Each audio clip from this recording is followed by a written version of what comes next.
SON is family-owned and operated with a proud tradition of operating Taco Bell restaurants in Oregon and Idaho that stretches back over 50 years.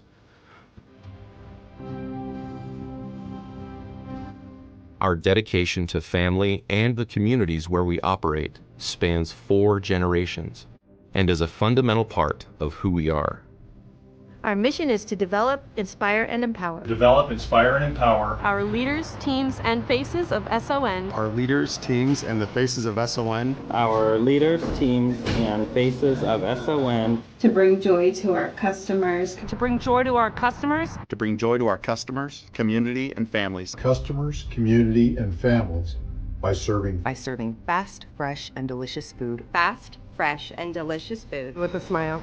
With a smile. Fast, fresh, and delicious food with a smile. With a smile. Join our growing team at careers@tacobell.com.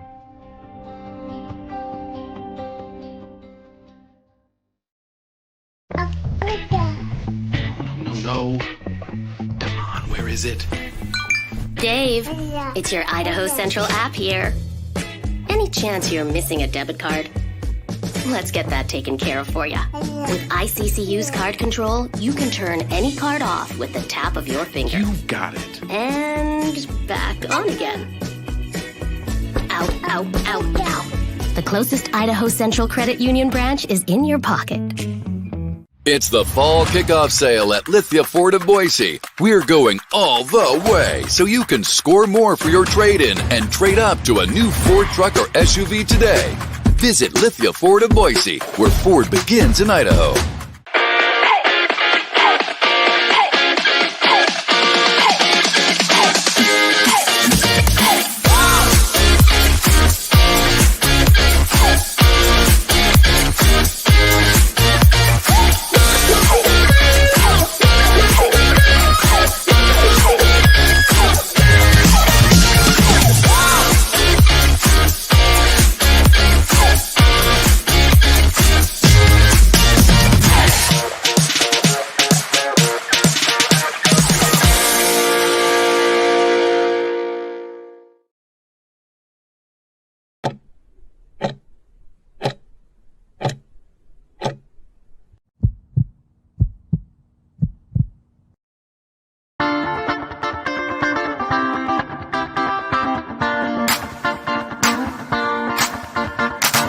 It's time for the Postgame Show from Bronco Nation News. We're breaking down the game with highlights, interviews, analysis, and most importantly, you. Give your thoughts on the game in the YouTube chat or Facebook comments, and we'll include the best ones on the show.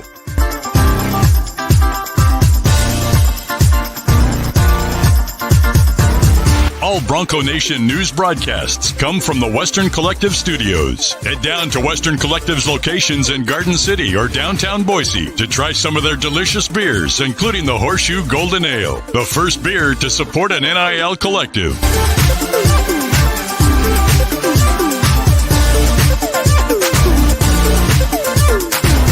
Now let's head out and join BJ Rains for the Postgame Show from Bronco Nation News. We are here, we are live, and welcome. Bronco Nation News post-game show brought to you by Taco Bell. We're going to need some Taco Bell after that one. Maybe a couple of cold libations, if you will. But 101 points scored combined between Boise State and Georgia Southern. Just a couple quick storylines here. A couple stat lines, if you will. Ashton Jeanty, 20 carries, 267 yards, 13.4 yards per carry, 6, yes, you heard it right, 6 touchdowns. I appreciate the comments. We're a little loud right there. Much better. I was just as loud right there as Ashton Jeanty and this offensive line was playing in Statesboro, Georgia. Welcome to the postgame show. I am so glad that you've jumped on. Please jump inside the comments. We want to have a conversation. I want you to be able to celebrate this historic victory for this team. Unlike last year, Boise State starts out their 2024 campaign, albeit a very strange game, a wild game. A lot of questions for a lot of fans. But one question that we don't have Ashton Jeanty. He put out a storyline and a stat line that is going to be talked about. It is already being talked about by the entire nation. We have some technical difficulties here. I'm gonna go ahead and fix those. So this is a quality. There we go. Hopefully that is better. Do you guys just to double check? Everybody good in the comments? Can you let me know if my audio is sounding good? Thank you, Dallin Coyle. Appreciate all the fine people there. I tried to turn off echo cancellation, and it didn't work out. But when we look at this game, it's a tremendous victory. The offensive line is a humongous piece of this puzzle for this Boise State team. There was a point in time in this football game where it looked like you were losing the momentum. You took a deficit in and around the fourth quarter. Georgia Southern was game, but the offensive line, Ashton Jeanty, too much to handle for Georgia Southern.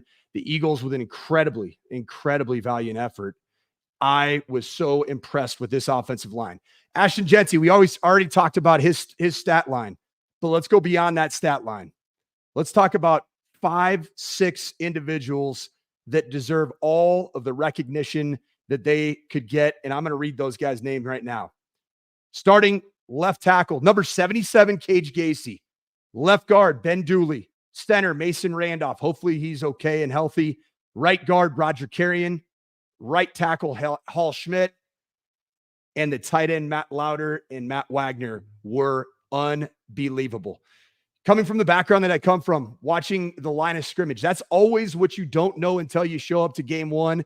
Even as much experiences as Boise State did have coming back, this offensive line was as dominant as I have seen probably since I was a part of an offensive line at both Notre Dame and at Stanford, where those offensive lines are all starting the National Football League.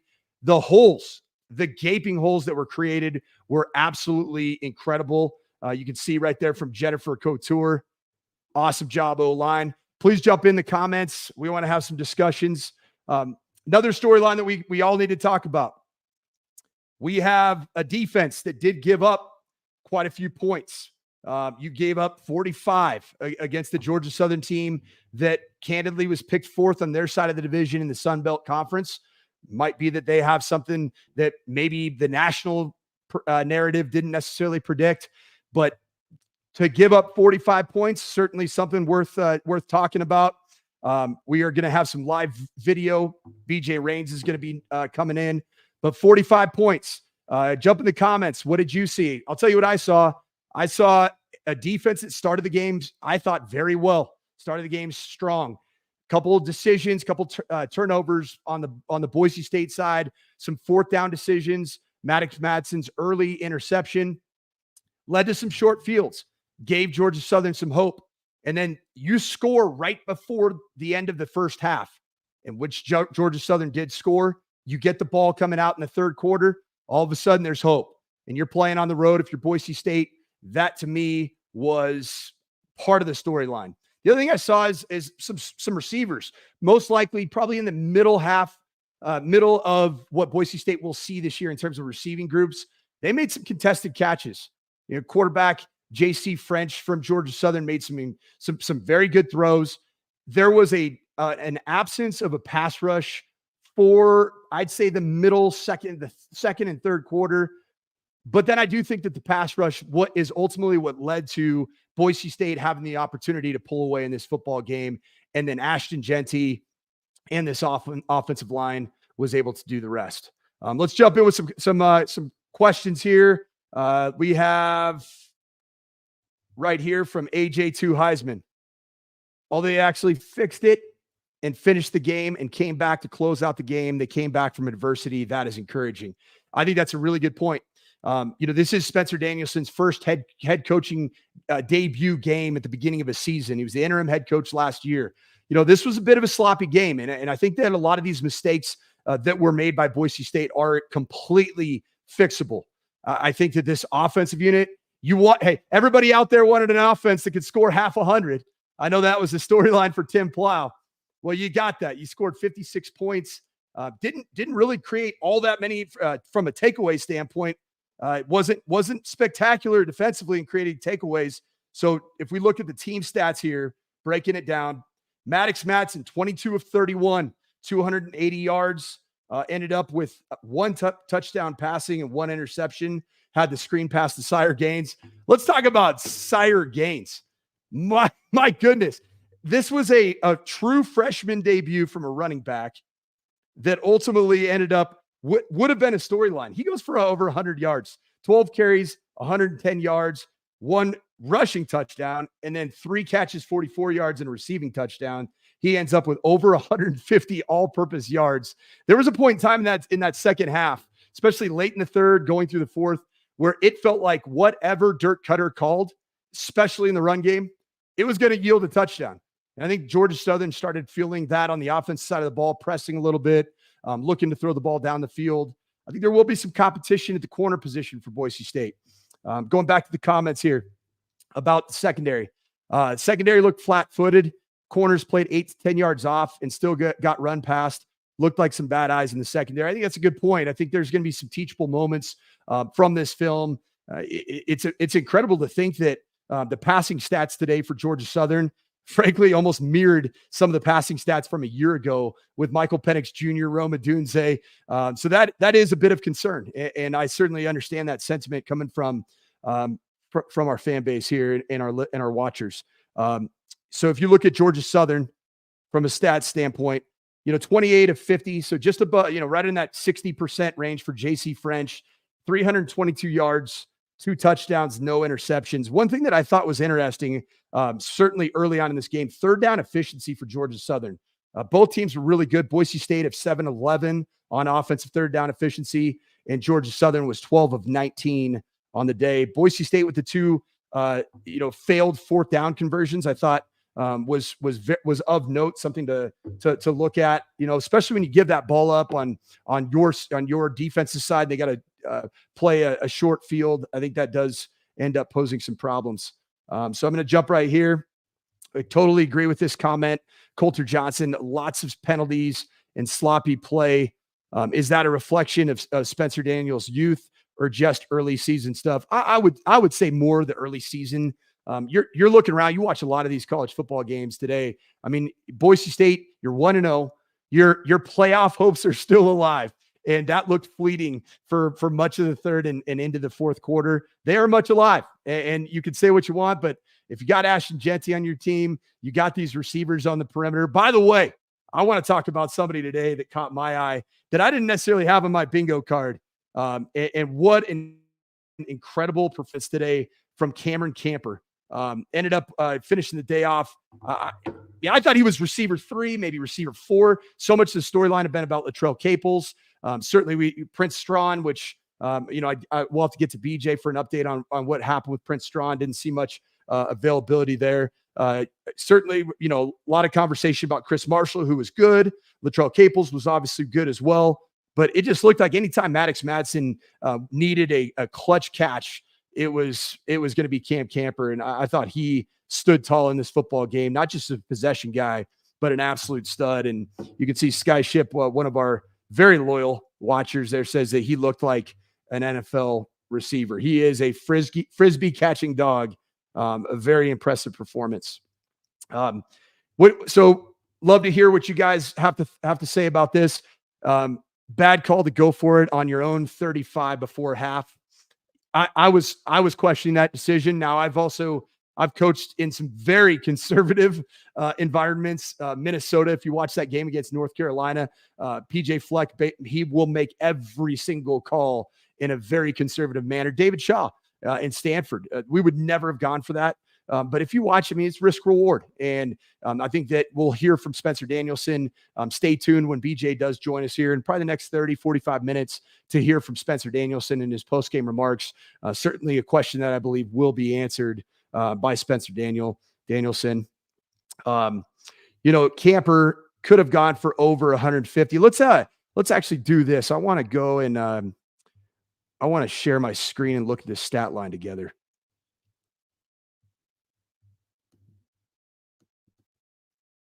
All right, here we go.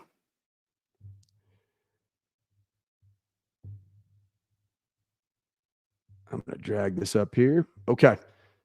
So if you look at this stat sheet, I'll zoom in so you guys can see it. Let's talk about Mad Dog.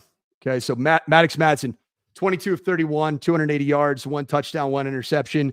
The interception was bad. I would say that looked a little bit more like Fresno State version of Maddox Madsen.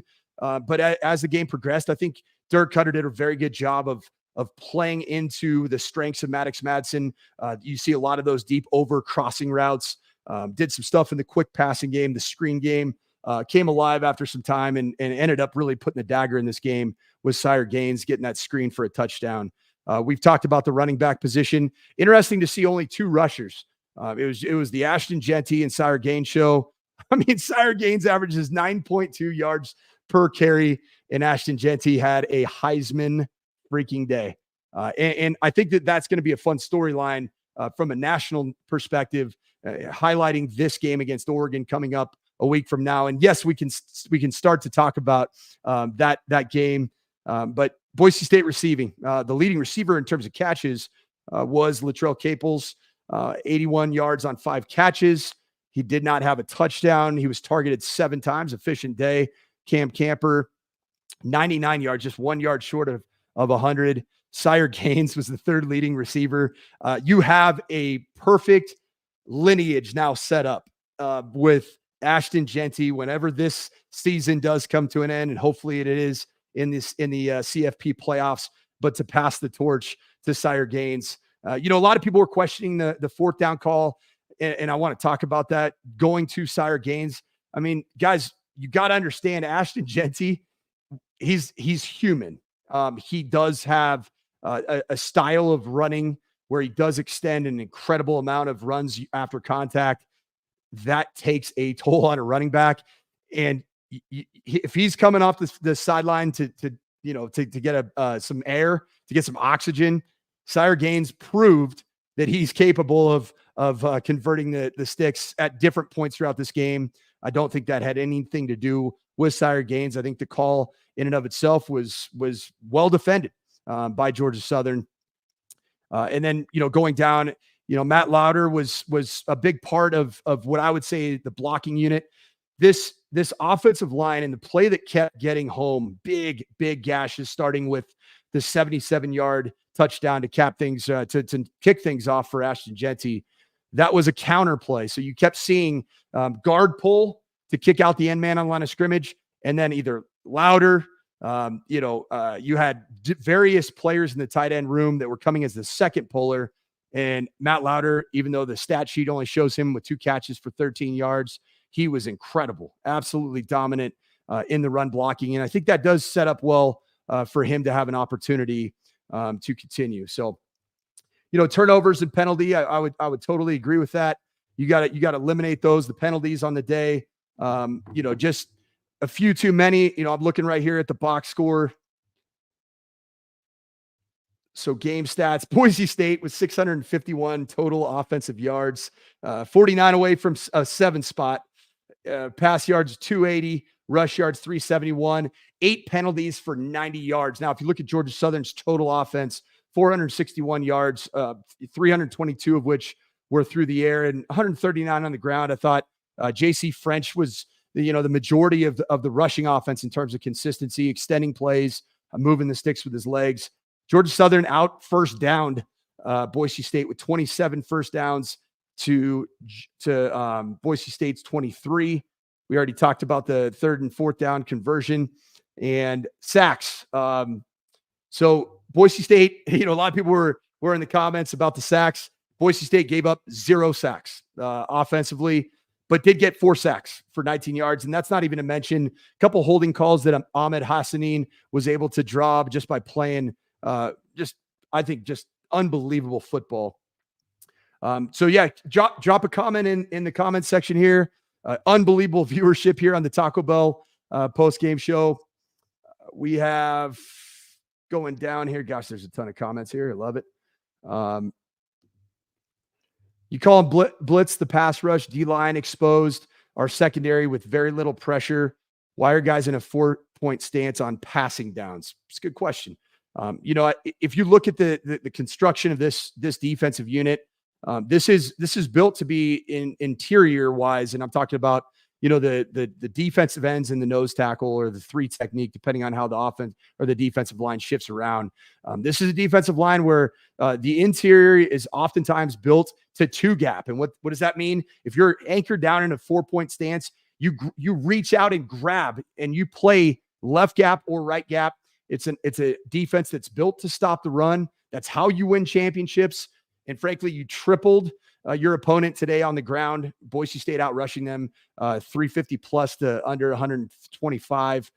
So that's a little bit of the risk reward, but you do have guys like Ahmed Hassanin, that created some havoc when they are in a 3-point rush stance as a wide defensive end.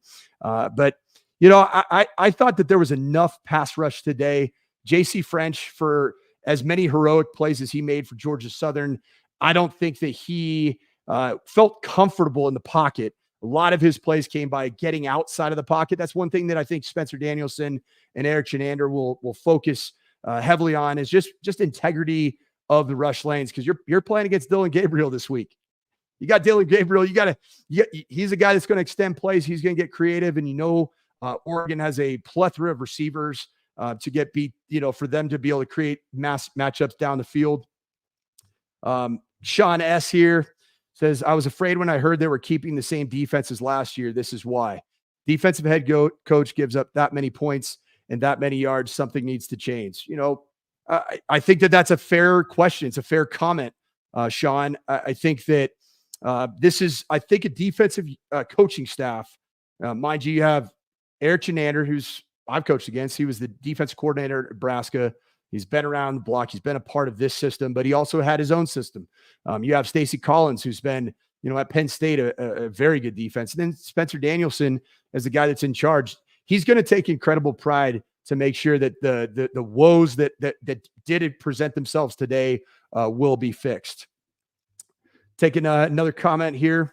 I agree with this. This is another AJ2 Heisman. I noticed when we actually sent pressure, things looked better for us on D. 100% agree with you, AJ2. That became what I believe sealed this game. The defensive adjustment from Eric Chenander calling the shots was starting to get the nickel position involved in the pass rush, linebacker pressures, even having some safety pressures.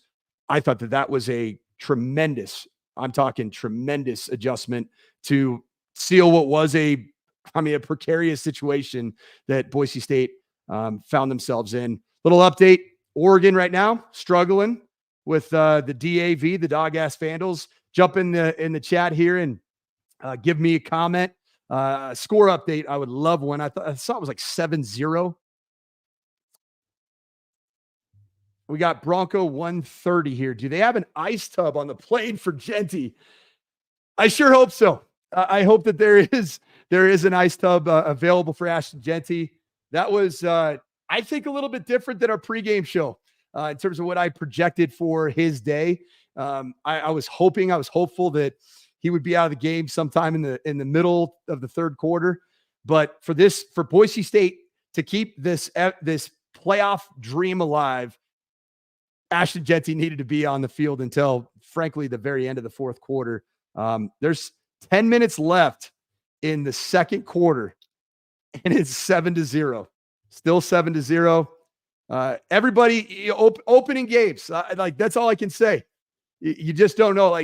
Right here in Boulder, you look at what CU did. They played an FCS team, a very good, very proud FCS team in North Dakota State. But that game came down to the absolute end. And, these games early on in the season are so hard to handicap, to figure out.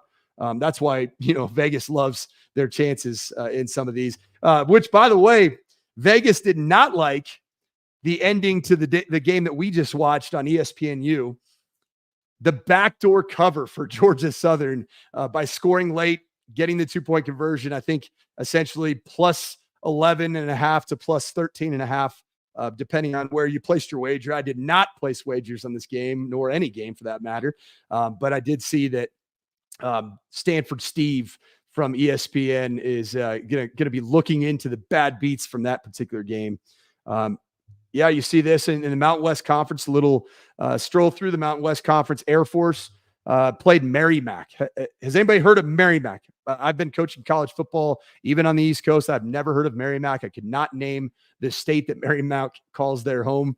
But they only won 21-0. Apparently not a very, very clean football game for Air Force. It was a home game.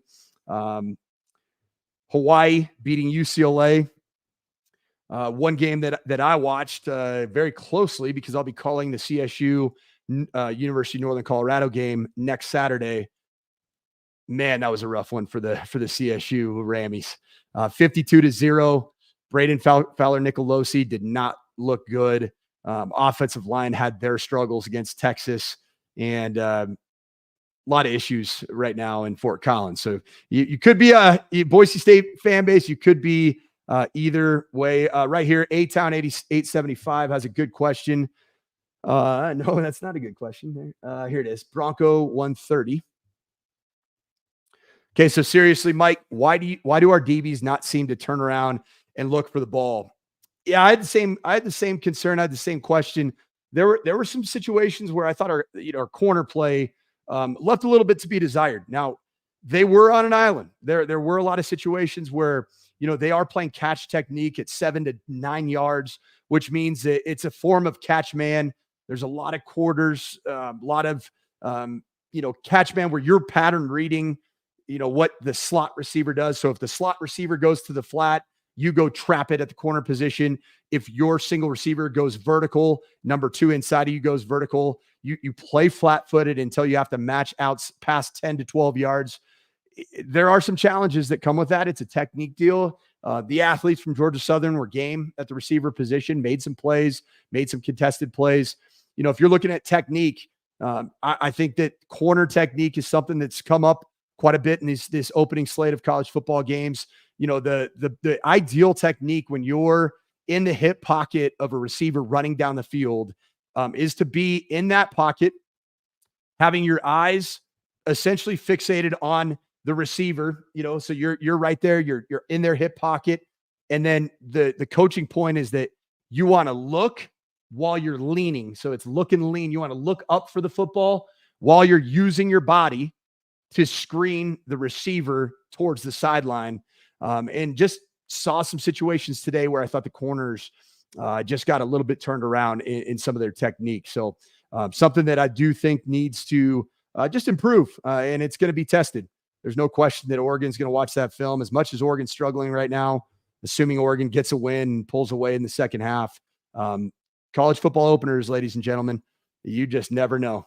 We appreciate you once again joining us right here. If you are just joining us, this is the BNN Bronco Nation News post-game show live from my studio here in Colorado. Thank you so much for joining us. Boise State again, 1-0. 1-0. And went to a place that I had my concerns about. Statesboro, Georgia, one of the extremely proud FCS programs that did make the jump. One little thing of note, if you listen to the broadcast, 56 points given up by Georgia Southern is the most points that they've given up in their home stadium since the jump from FCS to FBS football, joining the Sun Belt Conference in 2014. So Boise State offensively, fantastic. Let's talk Maddox Madsen. Jump in the comments section. I'd love to hear about what your guys' takes on Maddox Madsen's day was. My personal favorite. Can you guys hear me? Everybody good? Somebody just said, I can't hear you. I can hear. Rain's boys. I appreciate that. Jump in the comments, though, about Maddox Madsen. Give me a grade. I want to see a letter grade. I'll be kind of reading them off as you send them in. We see good, Bob Mitchell. Mad Dog was just fine. Thought he played well overall. B. I would say this. I would say overall, if you take, there's a B and a B plus, B minus.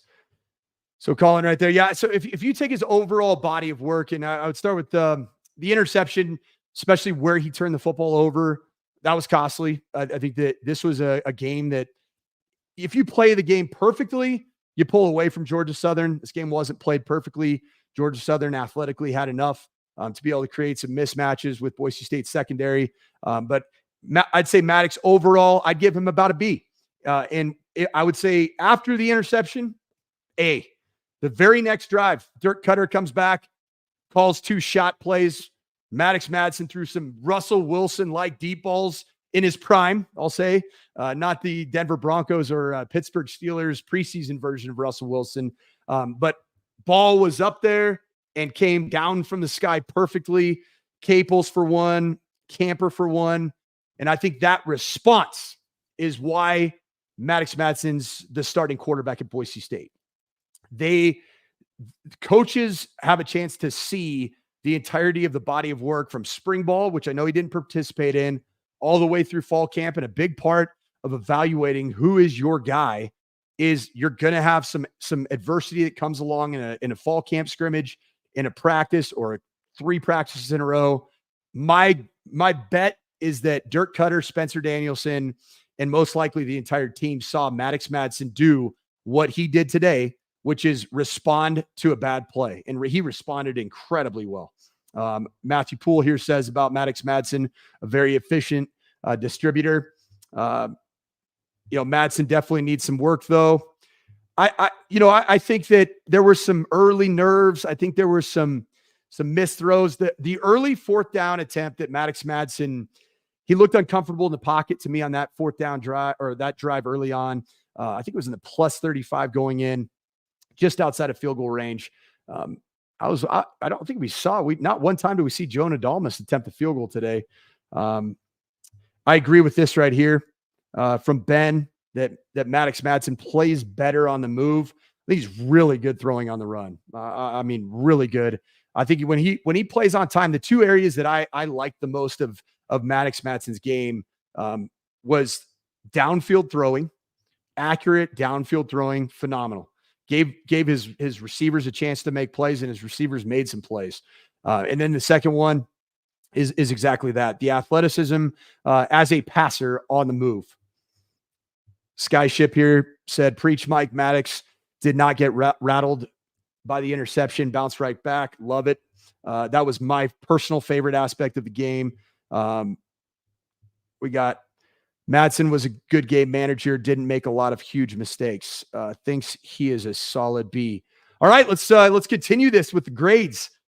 Just for fun, give a grade on Ashton Jeanty's performance. I would love to see what all of you are watching, 1,600 of you live watching this. Just throw a grade out there for Ashton Jeanty. This is it right here. Pretty simple. As many pluses as you could possibly add. That's an infinity, Candid Trader. What a game. The full skill set. I think one of the questions that NFL scouts did have about Ashton Jeanty, long speed. Now, I know this DSG boys, which I've coached quite a few of them, down South Georgia boys, those dudes can run. And Ashton Jeanty, 2 carries. In 2 carries today, 150 yards, 152 yards.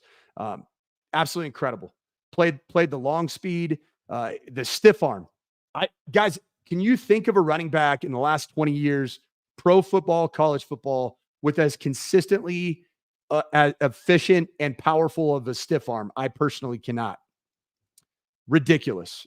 Beast mode. That's a good call. I do think Marshawn Lynch had a pretty dang good stiff arm.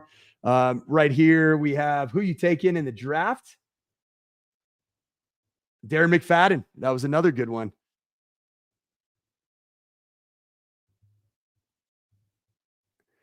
Yeah, this is another one right here, is that I'm glad they didn't pull him and ruin his shot at the Heisman. All right, I think this is a double-edged sword. I really do. And let's have the discussion. Let's air out. What's more important? Ashton Jeanty being healthy and at his best, we'll say it for a 14, 15 game season, 16 game season, or Ashton Jeanty winning the Heisman Trophy. Jump in the high. Yep. Health over Heisman. I entirely agree, because you play to win the game. We have health. I agree. And so this is the double-edged sword that I think I wanted to discuss, because the ideal scenario when you go play a team that you're favored to beat, big tip of the cap to Georgia Southern for just how hard they fought, especially on the offensive side of the ball. I think their offensive coordinator, Ryan Applin, did a phenomenal job mixing in some trick plays, had some reverses, did some things that were pretty crafty. I was impressed. My good friend of mine that used to work at Georgia Southern told me he's one of the great young offensive minds, former Arkansas State quarterback, played there under Gus Malzahn before he left to go on to Auburn. But I do think that if you look at what would have been an ideal day, is that you play a little bit better on defense, probably a lot better on defense. You get Ashton Jeanty his 4 touchdowns, pull him after the 5th. And you're healthy and you're in your best possible shape. I did notice that Ashton Jeanty looked bigger, if that's possible, stronger. Like, did you guys see his biceps on the sideline after one of his touchdown runs? I was like, I don't know if I've seen a guy with as big a biceps that runs as fast as Ashton Jeanty does. Stiff arms, spin moves, extending plays. The only time where I thought that Ashton Jeanty didn't necessarily win a matchup was right there on the goal line. Number 15, the linebacker from Georgia Southern, a 250-pound linebacker, met him, but guy, that was about after 250 yards, 230 yards running the football. Just an absolute tank. Keep your questions running. Want to see if you if there's any other questions that you do have, particularly about what did you guys think about the special teams today? And you didn't have a chance to see Jonah Dalmas, JFR.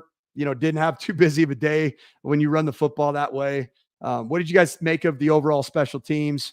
I believe there was a penalty on special teams, a holding penalty on a kickoff return. Any other thoughts on the overall performance today of special teams coverage units? Still no punt returns. That's a really good point. We didn't see a whole lot in the return game. It was a tame day. A lot of fair catches, as you guys are saying here. Boring. 13 yards on return.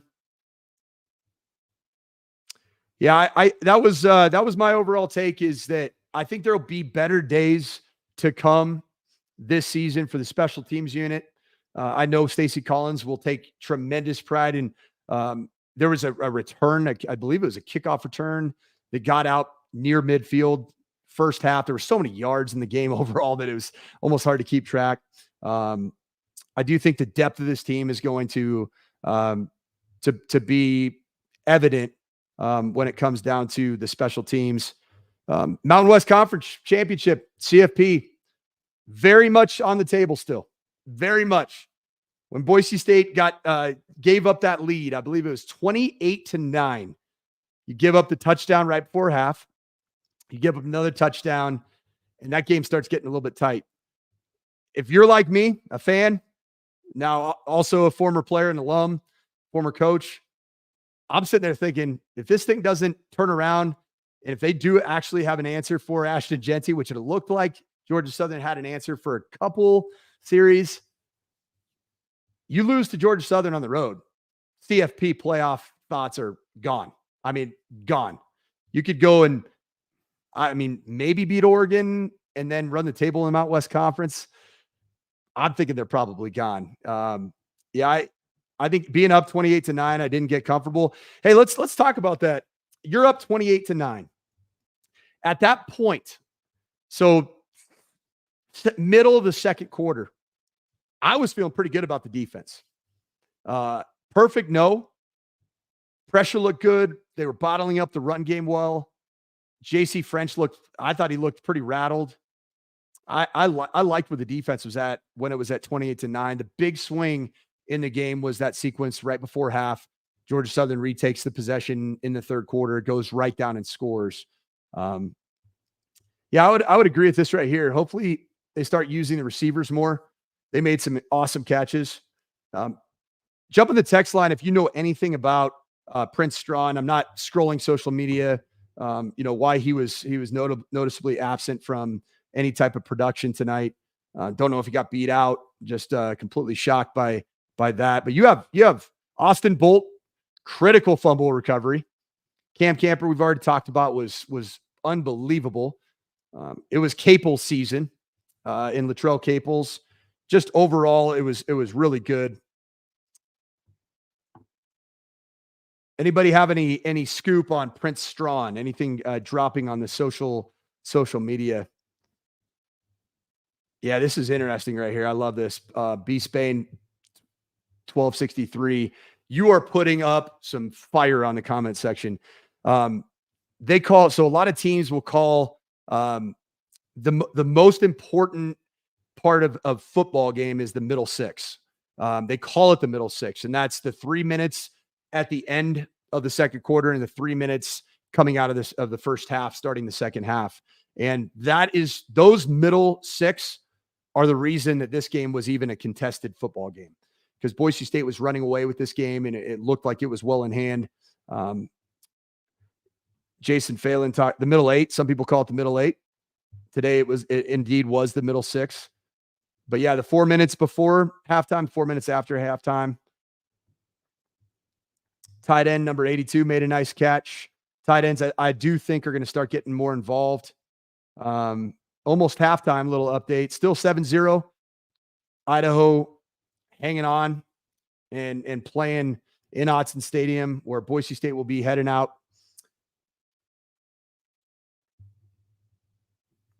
I'll let everybody take a quick restroom break. We are going to go to a quick break.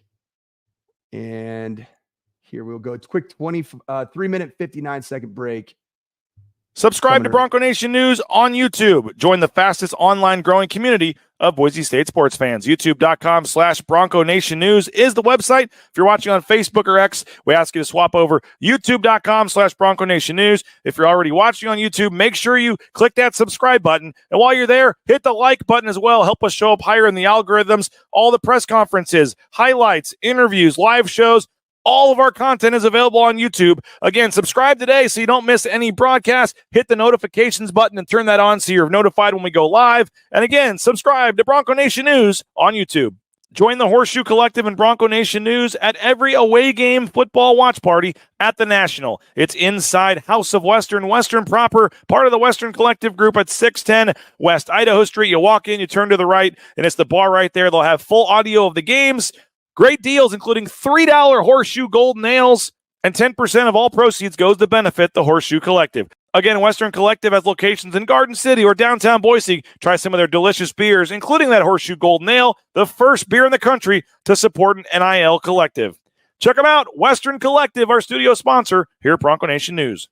I tell you every day, but there would be no Bronco Nation News without Andy Rowe and our title sponsor, rowpaint.com. Concrete coatings, interior, exterior residential painting, commercial, industrial, all your painting needs. Consider the official paint and coatings company at Boise State Athletics. And again, our title sponsor. Support the sponsors, folks. Your next painting project, make sure it's with rowpaint.com. Check them out online, roepaint.com, or give them a call, 208-991-0567. Power and people, pride in painting. The title sponsor of Bronco Nation News is rowpaint.com.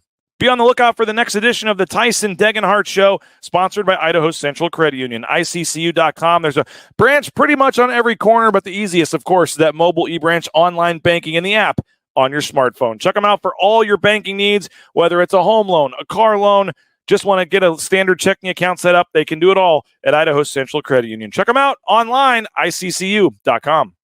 Whether it's the Magic Valley, the Treasure Valley, all over Idaho, all over the surrounding states. Next time you need to head to the grocery store, think Ridley's Family Markets. Find a location near you online at shopridleys.com.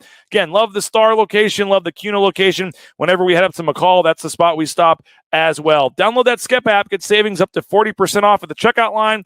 And keep in mind, Ridley's Family Markets sponsor here at Bronco Nation News.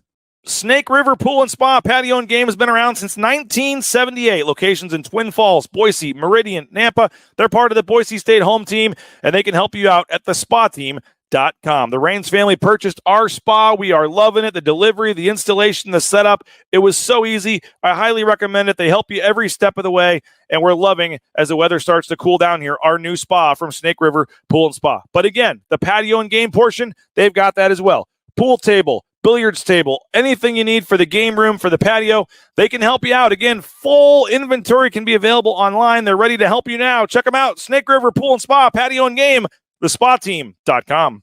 The Raines family found out firsthand just how amazing Matt Bauscher and his staff is. Number one ranked realtor in the Treasure Valley for a reason. The Raines family purchased and sold our home using Matt and his team, Kelly, Cade, Sarah, the whole team, just tremendous customer service. So thankful we went with the sponsors, 243-8222. Check them out online, BauscherRealEstate.com. And again, no home is too big or too small for Matt and his team. Let them take care of you, BauscherRealEstate.com. Check out the Riley and Ridge Show every Tuesday night on Bronco Nation News. Former Boise State tight end Riley Smith, longtime Boise State assistant coach Kent Riddle, together weekly football talk from a unique perspective. Streams every Tuesday, 8 o'clock on YouTube. Welcome back to the Bronco Nation News postgame show.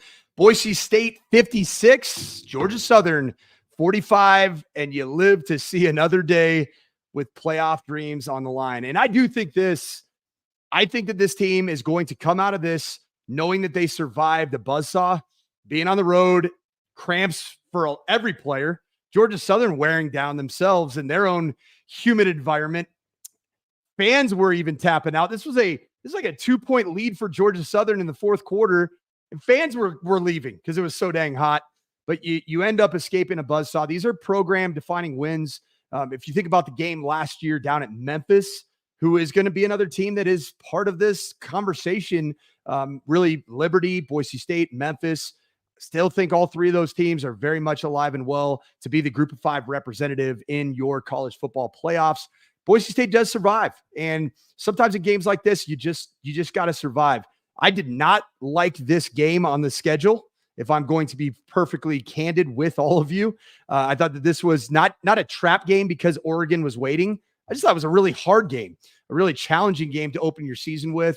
The travel all the way down to Savannah, Georgia, hour and a half, 45-minute bus ride to play in a 93 degrees plus the humidity. Not an ideal situation to open up your season. This was a bowl team. A lot of people want to say that Georgia Southern's not any good. Georgia Southern is not only a proud program, but it's a bowl team with a very capable quarterback that I think found some confidence, held onto the ball a little bit too much, J.C. French, but extended enough plays and created some downfield matchups to have 322 yards through the air, an area that I do think Boise State will find some solutions to and needs to find some solutions to in a hurry. It looks like the Idaho Vandals are now trailing 14-0. But let's take a look real quick at some of the defensive stats from this game. Some notable performances here. Ty Benefield, Jeremiah Irby were the leading tacklers in the game. Ty Benefield, just a player. I was surprised how much rotation was happening, particularly in the safety nickel type position. Jeremiah Irby, corner, had 7 tackles. I don't know if that's necessarily a great thing. He was involved in giving up some of those downfield plays, a game that I think he'll learn from, to say the least. Zion Washington ended up having 5 solos, 3 PBUs. That's an impressive day. Alexander Tubner just doing what the Tubester does. 6 tackles. Overall, pretty good day. Jeremiah Irby did have the forced fumble. I didn't want to gloss over that. This is a player, Rodney Robinson, that I love this football player. I think he's physical. He's got a knack for the ball. He had half a TFL, a PBU, a quarterback hurry. Rodney Robinson is a blitzer. He's a guy that I think has just a knack for being involved in the blitz patterns. And you go on. I thought Simpson, I mean, you want to talk about a guy that impacted the game. 2 forced fumbles, had a sack, which was the sack fumble that he created at TFL. Ahmed Hassanin, we talked about in the offseason, talked to him about it at Mountain West Media Days. He's going to command some double teams. He's going to get chip help from tight ends with tackles. He's going to get the running back involved in chip help. But what that does ultimately do is it creates some other opportunities. A player that I thought was a bit of an unsung hero, doesn't show up on the stat line here, is Callahan. I thought Callahan was really good. Looked like he cramped up late. But overall, defensively, I think the tackling was okay. The coverage is the area that needs to obviously take the next right step. There's a coaching adage that the biggest jump that you'll take as a team is from game 1 to game 2. And on the defense side of the ball, I really do believe that having the expertise and experience in the defensive side of the ball, even a guy like, like I said, Eric Chenander's been through these types of games before. He's adjusted before. Spencer Danielson's been a part of that.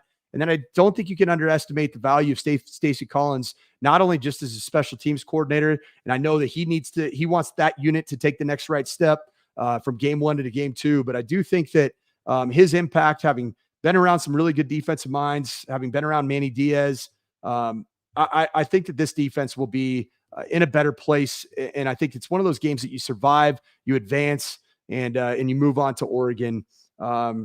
This is a really good point right here from Boise Squid. Keep the comments coming. BJ should be joining us here in the next 5-10 minutes as we get some post-game comments, not only, from Spencer Danielson, but BJ did have a chance to talk to Ashton Jeanty. Hopefully, and I've seen it through the comments here, hopefully he takes the Jai approach and starts chugging that pickle juice on the sideline, get those electrolytes, get that sodium that you need to get it. But Boise Squid brings up a really good point. Running quarterbacks are kryptonite. And I'm not sure if Gabriel is a runner. One thing we know about Dylan Gabriel, he's a play extender. He's a creative thrower. He does have the ability to move the sticks with his legs. He's not the kind of guy that's going to take off and run. He's had a career. I believe this is his third institution. Started out at Central Florida, transfers to Oklahoma. Jeff Levy then leaves, takes the Mississippi State head job. Dylan Gabriel gets one of the biggest paydays in all of college football. Dylan Gabriel might be struggling a bit in this first half. Trust me when I say this, Dylan Gabriel might be in the conversation when it's all said and done in the Heisman picture. He can spin it. He can extend plays. He typically likes to extend plays to create matchups down the field, get eye violations from secondary players. That's an area that this defense is going to have to work on, because J.C. French created a little bit off schedule, created outside of the pocket. Defensive pressure was a concern. I would say this. I agree with that in terms of a 4-quarter evaluation, but this is a defense that created 4 sacks on the day, and the amount of quarterback hits, I believe, were close to being in that double-digit 10 area. If you're getting double-digit hits on the quarterback, you're getting enough pressure. Where the onus does fall on is just defensive back play, being in great position, which Boise State was there. There weren't a lot of wide open players outside of maybe the RPO game, but being in position and using the proper technique to make sure that you play through the football. And oftentimes today you had a corner tandem that was a bit out of position in terms of being able to play the football. Right here, we're bring up another point. Autzen environment's going to be night and day different from Georgia Southern. I agree with that, but Boise State's also historically had a lot of success in that building. I do think Dan Lanning has done an incredible job from the perspective of just getting a very solid roster that's built to play Big Ten football at a very elite level, but they also have a great quarterback that can push the ball down the field, can make plays as we've talked about, and receivers that can create explosives. But if you think that that Oregon is going to give up the yards that it did in the ground game, that's not going to be the case. It's one of the best fronts in the Big Ten for sure, a new member of the conference, but it's also a front that is going to focus in on making Ashton Jeanty as reduce his production as much as possible and put the onus on Maddox Madsen. And if anybody has any question on if Maddox Madsen should be starting in Autzen, I think you're dead wrong. That's a personal opinion. I think Maddox Madsen managed this offense well, showed a tremendous response mechanism to come back from an early interception and lead Boise State's offense through the air. Mind you, on that particular drive, through the air, Dirk went right back to Maddox Madsen, showed the confidence in him, and did some really good things on that drive, which showed me the kind of response mechanism. He's short. Okay, cool. Johnny Football was short, right? Johnny Manziel wasn't all that tall. Doug Flutie, who my dad coached at the San Diego Chargers back in the day, he wasn't very tall. Russell Wilson, I've stood next to him. He's 5'10". I agree with this from Jason. Resilience. That was the theme, the story of the day for Mad Dog Maddox Madsen was resilience. It was absolutely fantastic. Right here, Kenny, keep the comments coming, keep the questions coming. they need to clean up drive hurting penalties, 100%. Drive extending penalties on the defensive side of the ball. The late hit extended a drive early on in the second quarter for Georgia Southern, and Boise State was getting off the field 3 and out. And I think that's a point in time where Boise State, behind the brutal, I'm talking brutal, ground and pound game that Boise State played with, was about to pull away. There were a couple different times in this game where I thought Boise State was going to pull away, but frankly, the offensive line, the tight end position, Ashton Jeanty, Sire Gaines, they frankly absolutely obliterated and wore out this Georgia Southern defense. And Georgia Southern just didn't have the depth to be able to keep fresh bodies out there. One thing that I did see today, you guys might have noticed this, some of the holes that Ashton Jeanty ran through, starting with his first touchdown.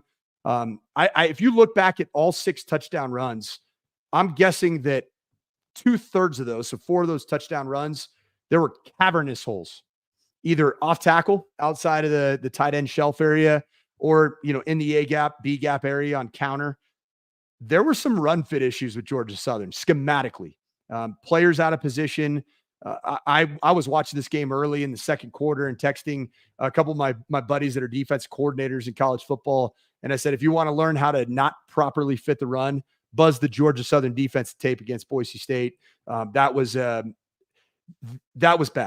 It was poorly executed or coached.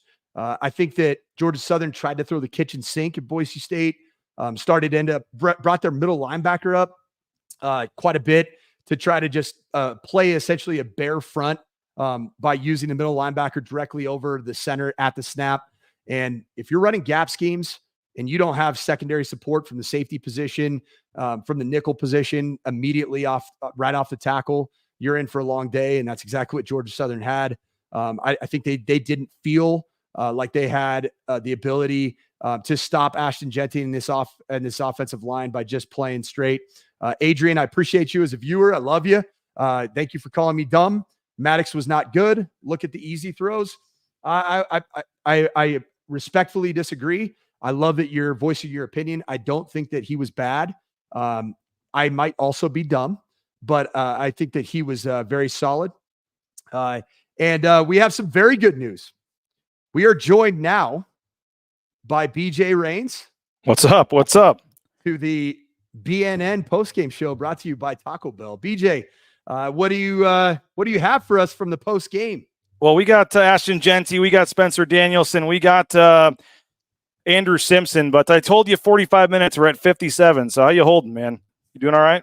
I'm doing well, man. Yeah, we're at 58 minutes.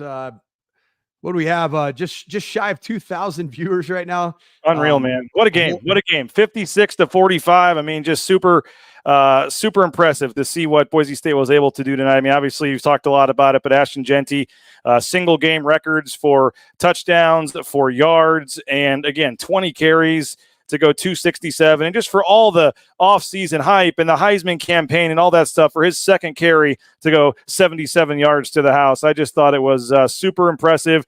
And then throwing what Gaines did as well, over 100 yards himself. It was just super impressive. And I know people want to get on Maddox Madsen, but 280 yards and a touchdown and interception, 71% completion percentage. You know, when you've got this kind of running game that rushed for 371 yards, like, you'll take that kind of game all day from Maddox Madsen. So I was just super impressed on the offensive side, 56 points. But as I'm sure you've talked about, a lot to clean up on defense. Gave up 12 for 19 on third downs, too many penalties that extended drives, 90 yards on penalties, and just too many big explosive plays. So overall, you know, you got the win. You got to feel good if you're Boise State, but certainly defensive coaches not celebrating too much on that flight back home tonight. Yeah, what was the overall tone? Just, you know, talking to Spencer Danielson, I know you're loading up some footage, but you know, just being a guy that is a defensive mind, he got this job, you know, as the interim head coach, then becoming the head coach prior to being the defensive coordinator. This is essentially his and Eric Chenander's system together. What do you think the overall mood was? Was there a feeling of being able to rectify some of these issues, some correctable things that are easy fixes, or was the mood that, you know, there's some problems? Well, I mean, I think certainly you had a situation where, first of all, by the way, the person that said 2 interceptions, it was only 1 for Madsen. I don't know why that person said 2. It was only 1. But yes, defensively, Andrew Simpson said he doesn't feel good at all leaving here and knows they're a much better defense than they showed. So, I think they feel like stuff's correctable. I mean, certainly you got to make a lot of changes. I'm putting in the Ashton Jeanty touchdown as we speak, too, if we want to play that. I don't know if you did that already or not. I think defensively, they certainly feel like, hey, there's some things they got to clean up. It wasn't good at all, giving up 45 points, but I think, as you know as a coach, Mike, much easier to correct and improve after a win than if they had lost this game. So, it wasn't pretty. Oregon's probably licking their chops, I'm sure, but certainly a tough one for Boise State that, defensively. But they got the win, and they got to feel pretty good about it. Yeah, a lot of people are pointing to Maddox Madsen throwing the interception on the 2-point conversion, which statistically does not count as a statistical interception. On a 2-point conversion, sometimes you just got to create any possible opportunity. The worst thing that could happen is taking a sack on a 2-point conversion. So he didn't like what he saw. I thought Maddox Madsen missed some things read-wise, just having some easy throws early.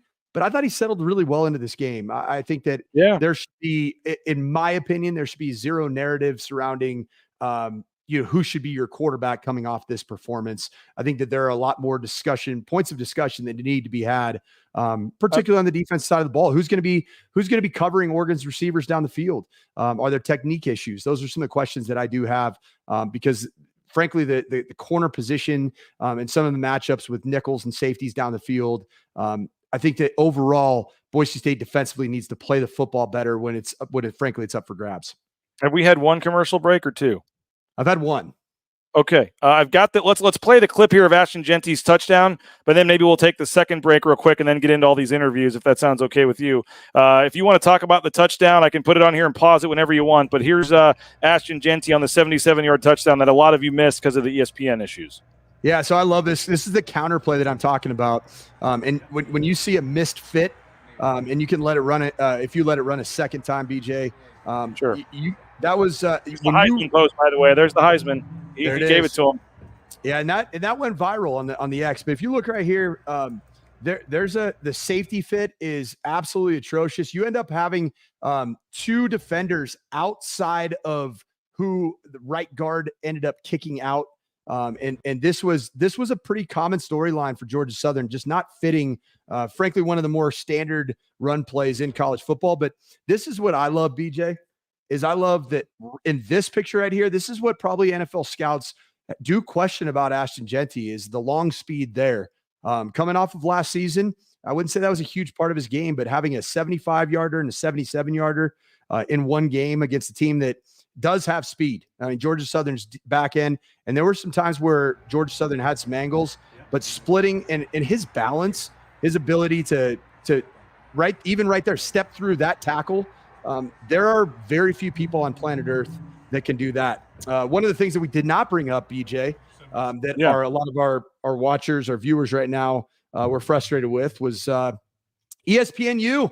The big loser of the day. It took you an hour and 4 minutes, and he didn't mention that, man. That sounded like quite the debacle for people trying to watch the game at their house or watch parties. And then it went out a second time briefly again, didn't it? Yeah, I think it did. Yeah, it was announced that it went out, and they extended a commercial break. I have YouTube TV, so it was like doing this, not real commercials. It was like this, it was just cycling through a bunch of it. But ESPNU dropped the ball today, man. We missed that 77-yard touchdown run that kicked off the 2024 season and, frankly, a Heisman campaign. BJ, were you able to talk to Spencer, just about how much Ashton Jeanty was needed to win this football game and what that means for the long game, of Boise State and the need for Ashton Jeanty to be a part of what is still a playoff run?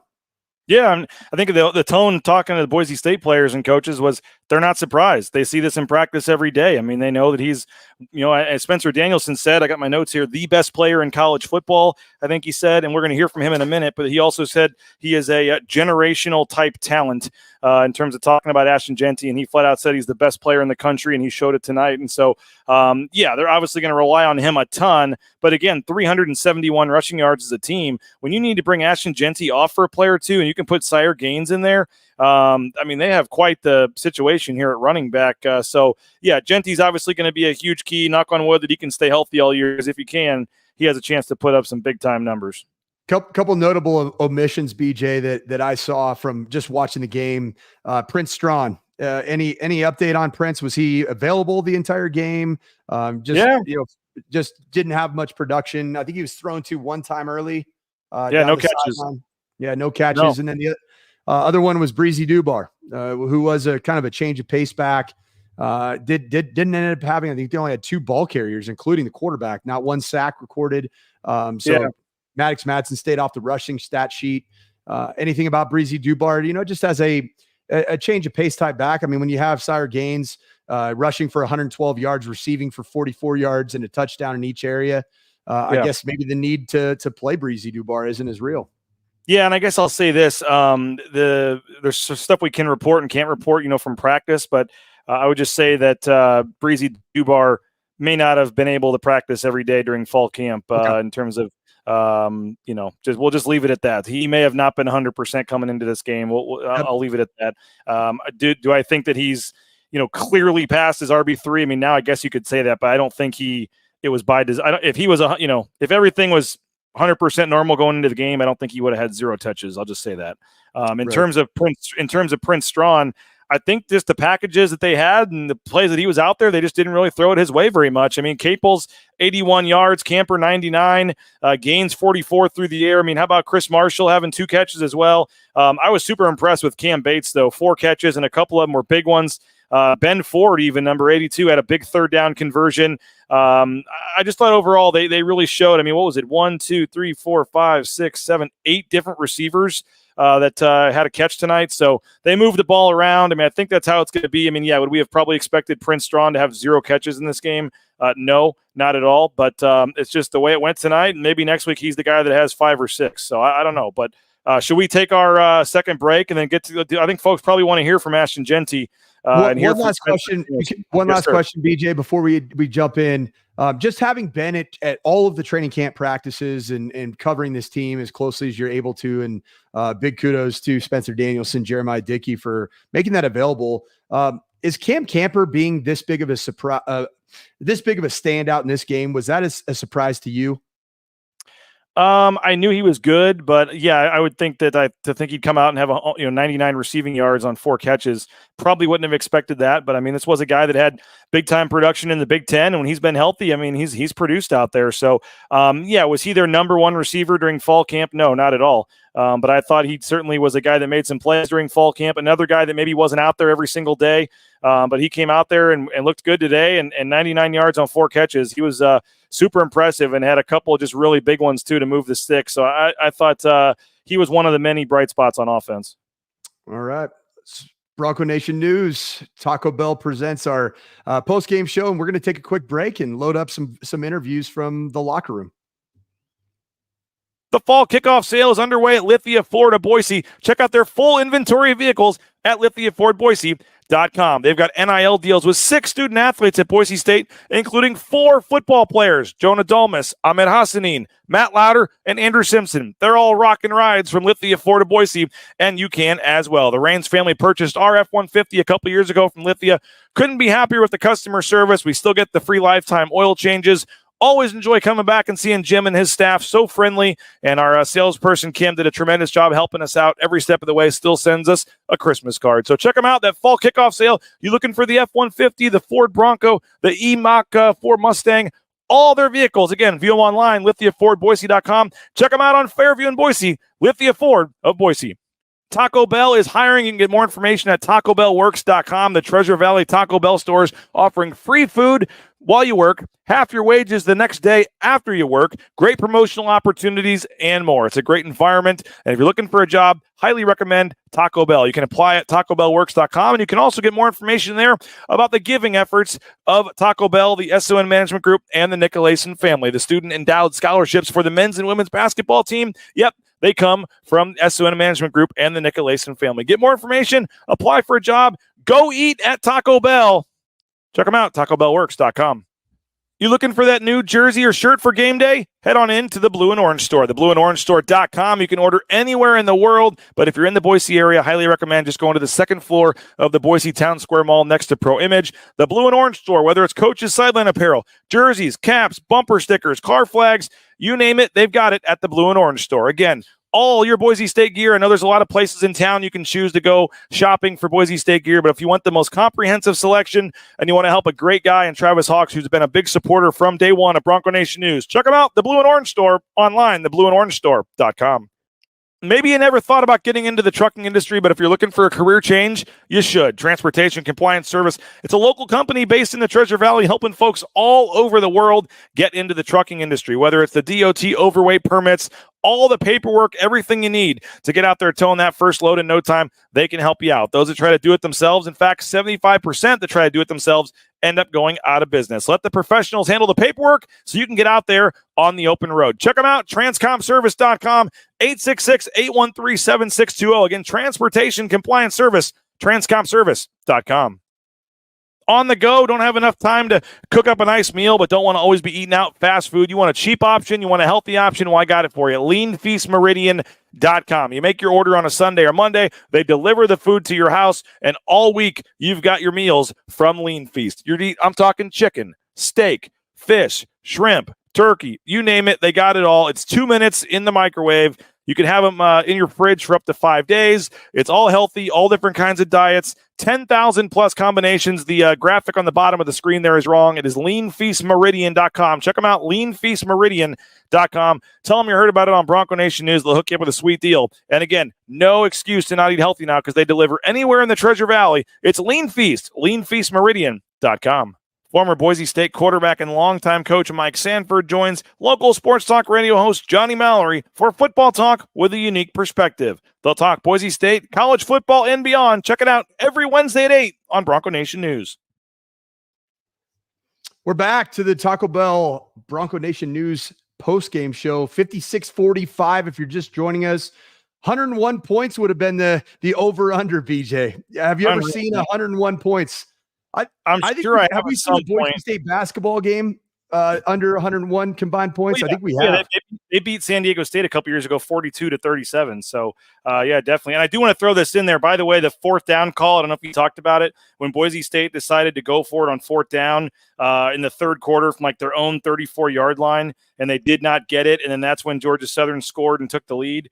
Right after that. Well, you'll hear Spencer Danielson talk about it, but I wanted to get it out there. He says that the chart and the analytics said to go for it there. So it was it was there at their own 34, and I think it was 4th and 1 or 2. I think it was 4th and 1 at their own 34. And Gaines was in the game because Jeanty was out. I saw him talking to a trainer. I don't know if he had cramped up then as well. I don't know, but Gaines got tackled for a 1-yard loss. But Spencer Danielson says he would 100% make that call again. The chart and the analytics said to go for it there. Yeah, and so the question here would be, did the chart say to keep Jeanty off the field? Again, I don't know what was going on there, but I saw him on – no. Yeah, you can't account for that. And, I mean, let's just call it like it is. I mean, Ashton Jeanty at that point already had 120 yards rushing. That's a yeoman's day. I want to hear from Ashton Jeanty, but I had just my own analytics, BJ, came up with this statistic. All right. Okay. So today's performance, all right, 20 carries, 267 yards, averaged 13.4 yards per carry, touchdowns, 6 of them. All school records, obviously, except for carries, not even close to that record. And if you look at last season in its entirety, Ashton Jeanty in one game is already 20% towards what he had in 1,347 yards. Once again, 20% of his entire 2023 yards in one performance. Ashton Jeanty has inserted himself immediately into the Heisman race. Let's hear from him. Yeah, no, 6 touchdowns, 267 yards, I believe it was, school records for both.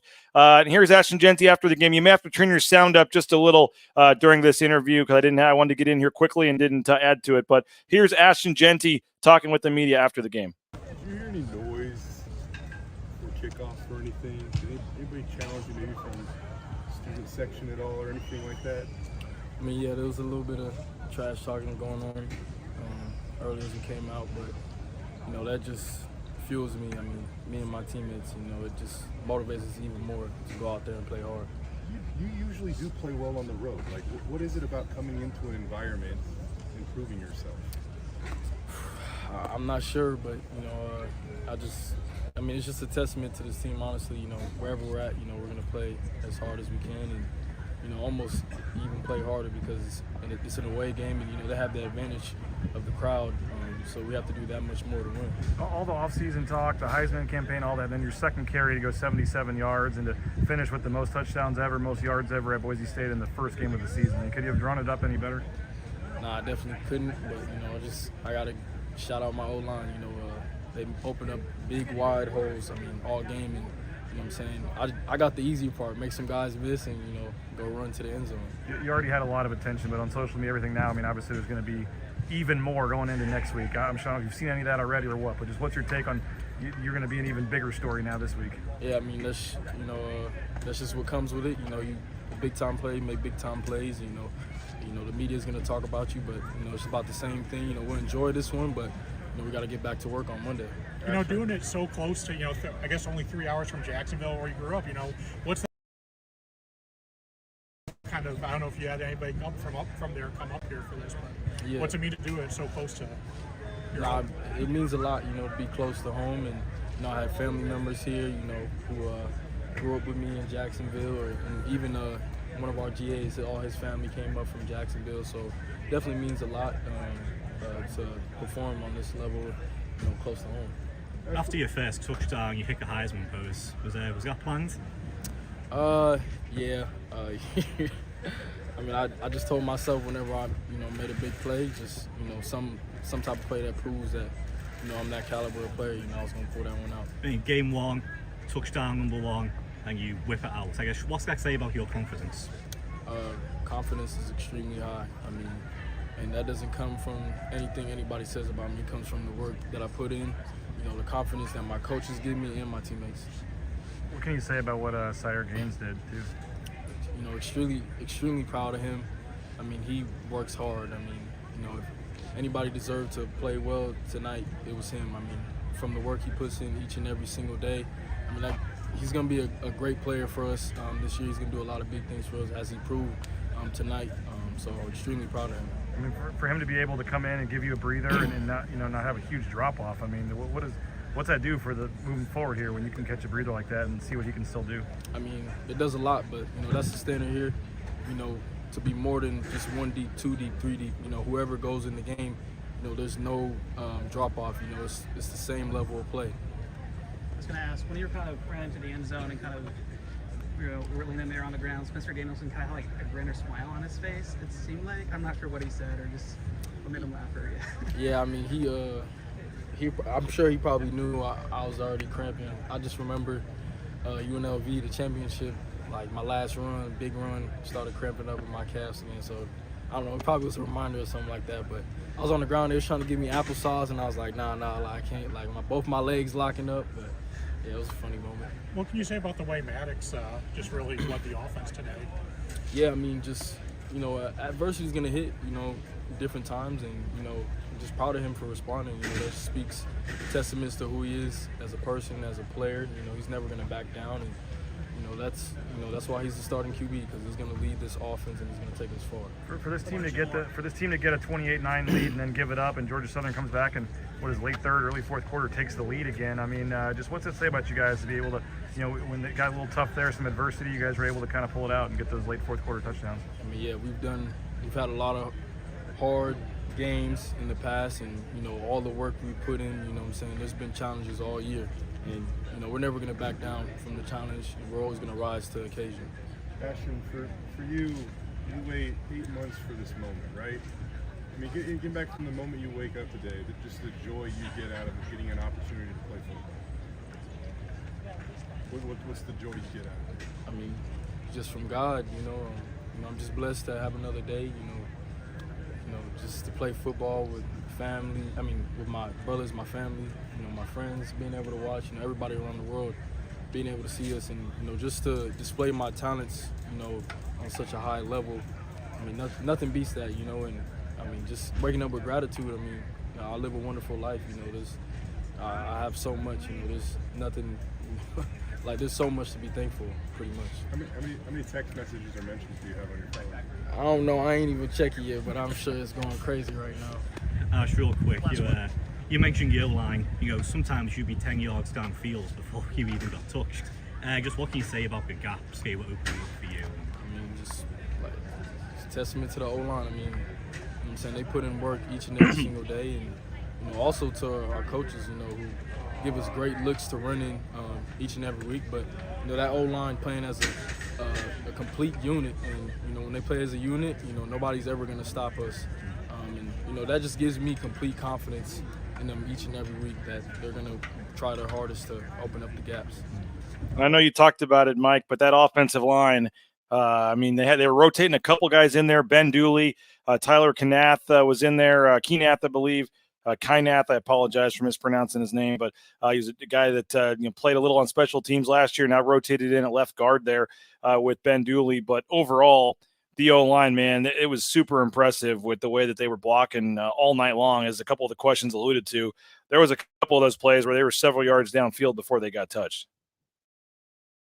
Oh, you're muted, Mike. Sorry, I might have done that. I'll get. There you go. You're good. Sorry. I was going to say Outdoor Sky One puts the perfect line here together. That is an offensive line in blocking unit. I mentioned it. BJ's tight ends too. Matt Lauder was an unsung hero today. When you run the counter play that effectively, the tight end as the second puller, he did masterful work. And this O-line, it needs some steak and lobster, no doubt about it. I agree with that. But also, BJ, there's two things that I think we can come out of this game knowing in terms of what this team has goal-wise in front of it. If you compare it to the rest of the group of five, in terms of football, this is absolutely the best offensive line and blocking unit in all of group of five football. And this is the best running back in college football. Those are two things that I think we're able to not only prove today, but put the exclamation point on. And having that offensive line unit back from a year ago. You said the best offensive line. I got to make sure I said it. The best offensive line and blocking unit in the group of five? Yes, 100%. Wow, that's a nice statement there. That's a bold statement. I mean, when you have a 112-yard rusher, and he's your second leading rusher that he had well less than a half of your leading rusher. Yeah.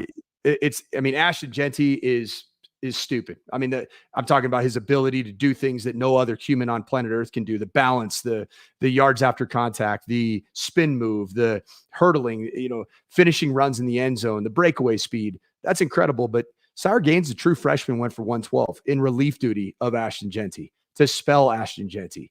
This offensive line is dominant. I saw it a year ago after the CSU game, which we all know was for all the wrong reason. I said that's not a group of five offensive line. That's a power five offensive line.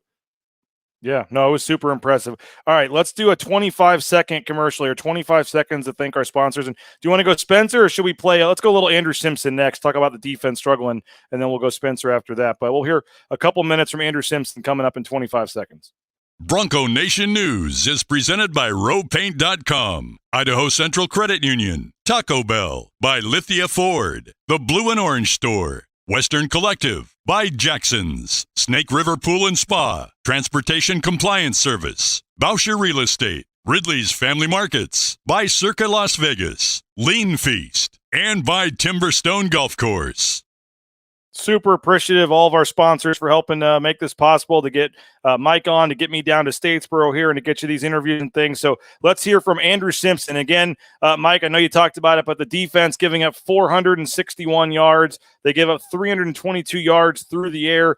Georgia Southern goes 12 of 19 on third down, 1 of 2 on fourth down. Georgia Southern averages 5.4 yards per play on 85 plays. They average over 11.5 yards per completion.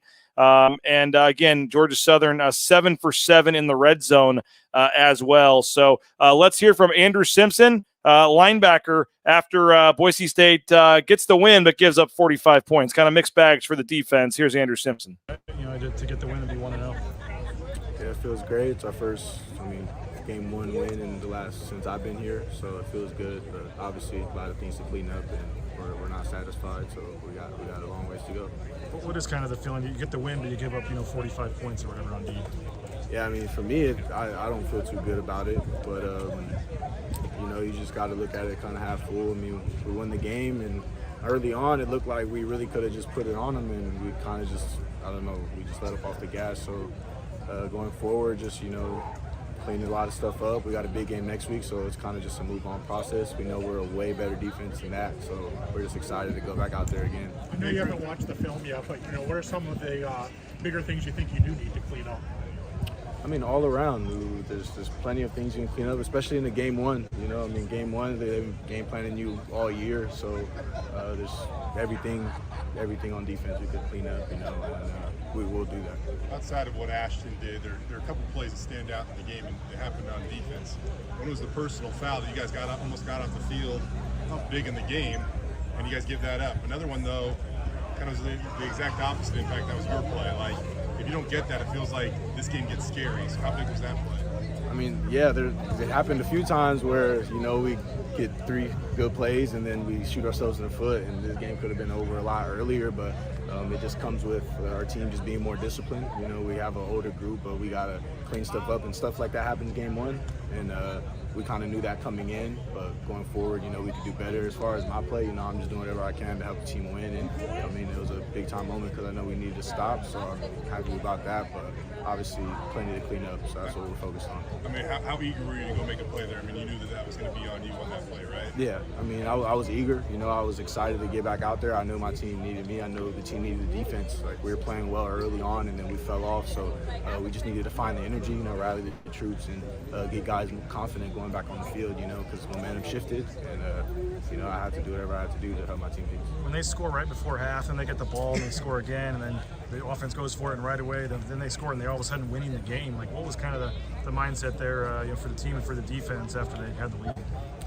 Yeah, so, I mean, momentum, we felt it shifting, and then when it shifted, you can either just kind of keep your head down or pick guys up. So I'm proud of our guys for, keeping our heads up. We didn't flinch. We knew we were going to be in a tough one early on. It didn't look like it, but, they kept fighting. I mean, that's a good team. There's a good offense. They all returned. So, I mean, it was tough, giving up the lead, obviously, after having such a big lead early on. But there's plenty to learn from, and it's better learning from the win than the loss. So we're happy about that.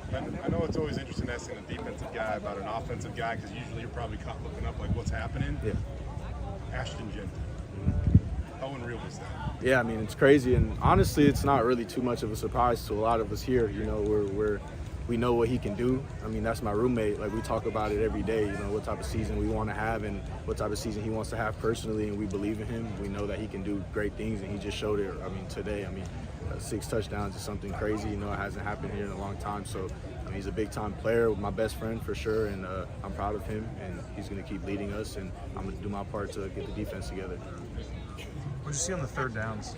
They had a lot of third down conversions that kept drives alive. I know you kind of touched on it, but just... Yeah, I mean, third down conversions, we're really just shooting ourselves in the foot. Got to win more one-on-one matchups and just play sound football. We were playing great on first and second down, and we're getting a third down, and then we're letting them off the hook. And that happened a lot, but we know that there's a lot of things that we did to ourselves, and only we can fix, and we know we will. So going forward, hopefully those change. There he is, Andrew Simpson, meeting with the media after Boise State's win. And that was a big play, Mike. I'm trying to remember exactly when it was, but Boise State was hanging on to the lead. It was close. They were having trouble, and then it was a 3rd and long, I believe, and Andrew Simpson came in, was able to strip the ball out. It went as a strip sack. The ball did end up going out of bounds. Boise State didn't recover, but that was enough for them to have. It was 4th and long, and they had to punt at that point. And then I think Boise State was able to score and extend it to two-score lead there, and that kind of really got the momentum going early in the 4th quarter. You're muted, Mike. You're muted, Mike. I did that. But yeah, 2 forced fumbles, and we mentioned that earlier in the Taco Bell postgame show here. Even though I think that there was that middle 8 period, that 4 minutes before halftime, 4 minutes after halftime, where the game did swing. That was an area where I didn't see the pass rush, but the pass rush was ultimately what came back late into the 3rd and into the 4th quarter and was the difference in the game. You won the sack battle. You had 4 sacks defensively. Boise State did, and you gave up 0 sacks. Maddox Madsen kept a clean jersey. I don't know if he got hit or was touched tonight. I don't believe he did. He never rushed. He never had to flush the pocket. It was a clean game. And from that perspective, I think some of the penalties, BJ, I know early on, there was the sky was falling, and rightfully so by the fan base. You tweeted back to somebody about a 3-and-out, I believe it was. And was that in the second quarter? There was a 3-and-out that was nullified because of a roughing the passer. Led the touchdown. There was and Spencer Danielson's going to talk about that in a minute here. That was a huge play that I think Jaden Virgin Morgan got called for a roughing the passer when the snap was bad. The ball was way back, going to be a 20-yard loss. The guy picked it up and was just trying to throw it out of bounds, and they were going to have to punt. And for some reason, Jaden Virgin Morgan hit him and got called for roughing the passer. That gave him a first down, and then they came right down the field and scored. I think that's what made it 28-9. I don't know if you noticed this or not, Mike, but when you added up, and we got to give a shout out to Dayton Robinson, a big BSU fan and my tax accountant, for getting this info on Twitter. And I just kind of looked at him like, yeah, you're right. But, that Tom Brady used to always do that. The Patriots used to love that 2-for-1 that, you score at the end of the half and then you score again to start the second half. Well, the way it worked out, they scored there late in the half. Boise State did have the one play kneel before halftime, but then they get the ball back to start the third quarter. Obviously, we're talking about Georgia Southern. They come down and score again, and then Boise State runs 4 plays. That fourth down play that we talked about with Spencer Danielson, where it didn't work, and then Georgia Southern scores again. So Georgia Southern scored 3 touchdowns, and Boise State ran 4 offensive plays during that stretch, because it was touchdown, fourth down, didn't get it, and then touchdown again. I guess 5 if you count the kneel down. But that was a huge – it was like Boise State – they didn't have the ball, so they couldn't move it, but it was a huge swing, and that's how Georgia Southern came all the way back and got the lead. But Georgia Southern getting the momentum before half and then carrying it over early into the third quarter was huge at the time. No, yeah, I totally agree. That was the swing in the game where Boise State was right on the precipice of putting this game away, 28-9. You get a stop on that drive right before halftime. There were plenty of opportunities to get off the field, and that's going to be a big emphasis, is find a way. Defensively, you got to find a way to get off the field. Score update from, I believe it is Oregon, is still in a dogfight with Johnny Ballgame's Idaho Vandals, 14-0, and it looks like Oregon's got a punt.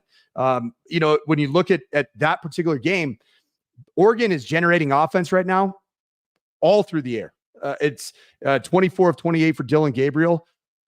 No run game for Oregon, which is shocking. It's 60 yards rushing going into the third quarter. Boise State's going to have to shore up its secondary, its pass defense, its coverages, playing the ball, the technique of the ball to do exactly that, and that's get off the field.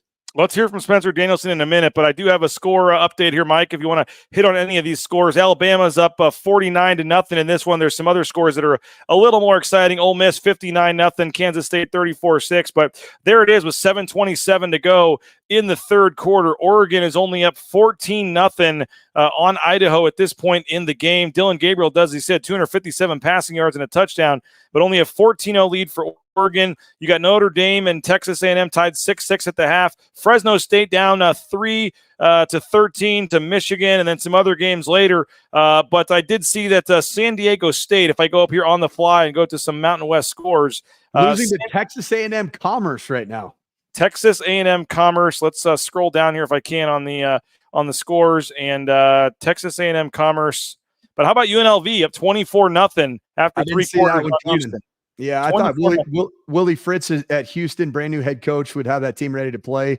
Apparently UNLV is the real deal. Apparently Nevada's the real deal. They were heavy underdogs again in back-to-back weeks visiting Troy, and they're up 28-17. And Troy's the team that won the same conference that Boise State played a game in today. Wow. Troy, it's an interesting storyline. Some of the teams that you thought were going to be good, Hawaii, who I thought looked abysmal a week ago against Delaware State. They're beating UCLA. UCLA hasn't scored on Hawaii's defense. Texas A&M Commerce with a 6-3 lead. San Diego State, basically very little offensive production altogether. Run game's been fine, but and then look at Utah State losing to Robert Morris 14-10. I'll give you a bonus if you know even where Robert Morris is. Any idea? Is it somewhere in New York? Pittsburgh, Pennsylvania. Okay, there you go. Yep. Wow. We practiced at Robert Morris's stadium when we were playing Pitt when I was coaching it. It's the only reason I know. I'm like, I didn't know this school was here. And then I think one of the interesting Mountain West games tonight will be Wyoming, Arizona State. I was way off on what my prediction was for Colorado State. I thought they were going to show up and play well. They got absolutely just Braden Feller-Nicolosi did not look good. Pass game was non-existent. Texas overwhelmed them from the very beginning. Yeah, so thanks to ESPN.com for giving us the scores there. All right, Mike, Spencer Danielson met with the media after the game. And again, we got 300 of you watching live on YouTube right now, 298, and we don't have that many likes. So if you can give us a like on the YouTube channel. I know, Mike, we're streaming to Mike Sanford's YouTube channel as well. What, have you hyped that up yet? Are we telling folks? No, man. No, I'm just trying to just driving views, man. Just getting as many people to see this great post-game show. And I will say, I was not in mid-season form when I started. My mic was jacked up. I kind of sucked. I was just like some of the sloppy play that we saw in the field. I'll get better next week, BJ. I promise you that. I can't wait to go back and watch the first hour of the show, man. Yeah, I stumble-butted my way through. Probably your first time you ever did one of these things. It's probably very similar. Well, you're hosting it on your own for the first time, so that's not easy for folks that are out there wondering. I'm sure you did a great job, man. You're being hard on yourself. But here's Mike Sanford. I got a special guest for you. Let's see what this guy thinks of the game real quick. Mike Sanford, everybody. Gosh, we were waiting for post-game interviews, listening to you just crush it on here. So proud of you. Just killing it. Can't wait to hear more of your stuff. I got a question for you, though, former ball coach. Whenever we ask you guys this as coaches, you never take it seriously and you never say that it's a real thing. How real is it that you save stuff knowing you have a big opponent the following week? It's not real. Not real at all. Not real at all. Not at all. Yeah. So now, if you're Boise State and you're hosting the worst FCS team in college football, and you have this returning roster, that would be a reality. But you're going to play on the road against the Sun Belt team that is coached by the former head coach of USC. You just want to get out. You want to find a way to play good football, but you also you want to win the football game. And as it played out, I mean, there were some nervy moments, man. I mean, I was looking at myself there, Jay, and I'm sitting there like the playoff run would end. It would effectively end. Yes, you're right. And Ashton Jeanty's Heisman campaign, no matter what he would have done, if you lose to Georgia Southern, it's over. Yeah. And so there's no holding back a thing. Now, are there trick plays that are going to be dialed up for Oregon? Maybe. I don't know.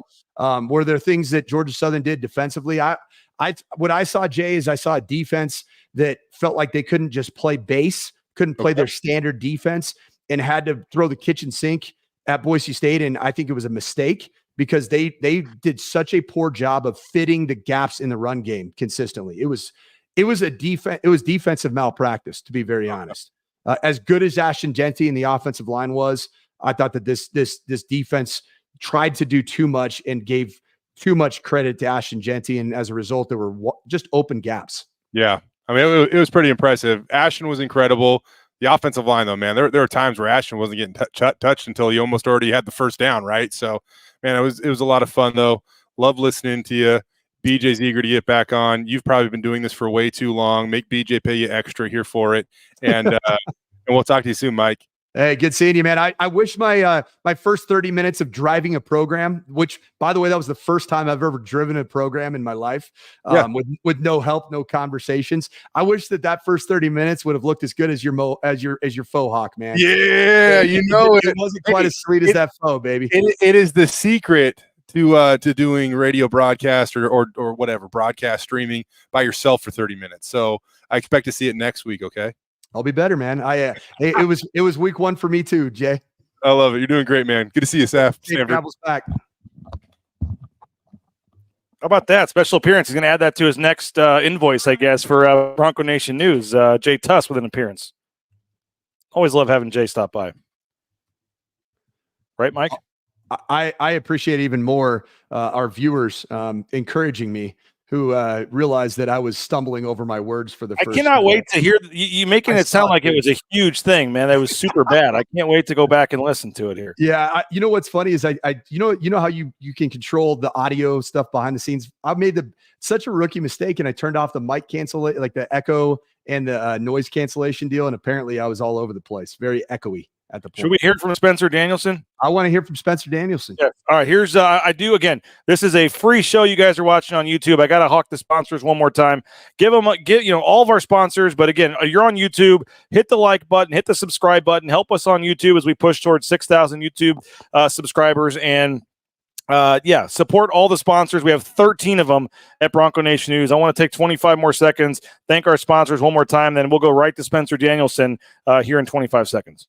Bronco Nation News is presented by RowPaint.com, Idaho Central Credit Union, Taco Bell, by Lithia Ford, The Blue and Orange Store, Western Collective, by Jackson's, Snake River Pool and Spa, Transportation Compliance Service, Bauscher Real Estate, Ridley's Family Markets, by Circa Las Vegas, Lean Feast, and by Timberstone Golf Course. You guys good? Well, I'm proud of our team, man. I mean, good teams find ways to win. And it wasn't pretty tonight, but I mean, there are some unbelievable performances by our players, but I'm proud of our whole team finding a way to win. We knew coming in this was going to be a great home field advantage for Georgia Southern. Elements, all that. Our team found a way to win. And we haven't been 1-0 in a few years. Feels good to be 1-0. We're going to celebrate the win, and then tomorrow we're going to flip the switch and move on to Oregon. But I'm proud of how our team battled. I'm proud of how they stayed in the fight, kept swinging. It didn't always go our way, and sometimes it was self-inflicted. Sometimes it's just things that happen in a game that you got to respond to. And that's what I'm excited to as a coach. Week one, when you can find a lot of things to clean up on film and still find a way to win the game, that's what I'm proud of our team doing. So a lot of guys had to step up today. We had a lot of guys go down and have to fill in. So a lot of guys got good reps, and there's some things on film that we can grow and improve on. So I'm proud of our team. I mean, obviously, it goes without saying, Ashton Jeanty is the best player in the country. I mean, that was on full display tonight. But even with saying that, I want to make sure I say this every time I talk about Ashton. He's an even better young man than he is a football player. When you talk about a unanimous captain, a leader on our team and everything he does. I mean, in January, he's the first one in the building, last to leave. So what he just put on display August 31st, I've seen him do it day in and day out since he's been here. And he deserves a ton of credit. Our offensive line, the run game that we were able to create and continue to sustain drives was awesome. I mean, Cy Gaines, a 17-year-old freshman, been on a mission since he showed up on campus. Proud of how he did, and just the rest of the tight ends, the receivers block, and you find ways to win games. That's what good teams do. Sometimes it's going to be maybe throwing the ball more or run the ball more. Find ways to win games. Obviously, defensively, just way too inconsistent. We got to get off the field on third down. There's some things that we just know we got to clean up. There's some busts and covers. There's some things one-on-ones we got to find a way to win. And so there's a lot of things that we need to continue to clean up, and there's some self-inflicted wounds that we got to deal with too. I mean, we come out the second half, start fast, it's third and long, incomplete pass, roughing the passer. You can't do that to continue to win games the way we need to. So there's a lot to clean up, but I'm so proud of our staff and our players staying in the fight. They kept swinging all game, and it feels good to be 1-0. With Ashton, to have the whole offseason, Heisman campaign, all that stuff, and then first game, second carry, house at 77 yards, and most yards, most touchdowns ever by Boise State player. To start it off in that fashion, what can you say? I'm so proud of Ash because he deserves all the credit he's getting. He deserves it all because I've seen him work every single day. When I get in there, he's the first one in there, and he's waiting for the training room to make sure he's getting his body right. He deserves it. And there's a lot of guys around him that are blocking their tail off for him that deserve all the credit too. The offensive line, the receivers, the tight ends. And the plan that we had run game wise. Coach Potter, Coach Cutter, Coach Keen. They did a phenomenal job. Coach Montgomery getting those backs ready to roll.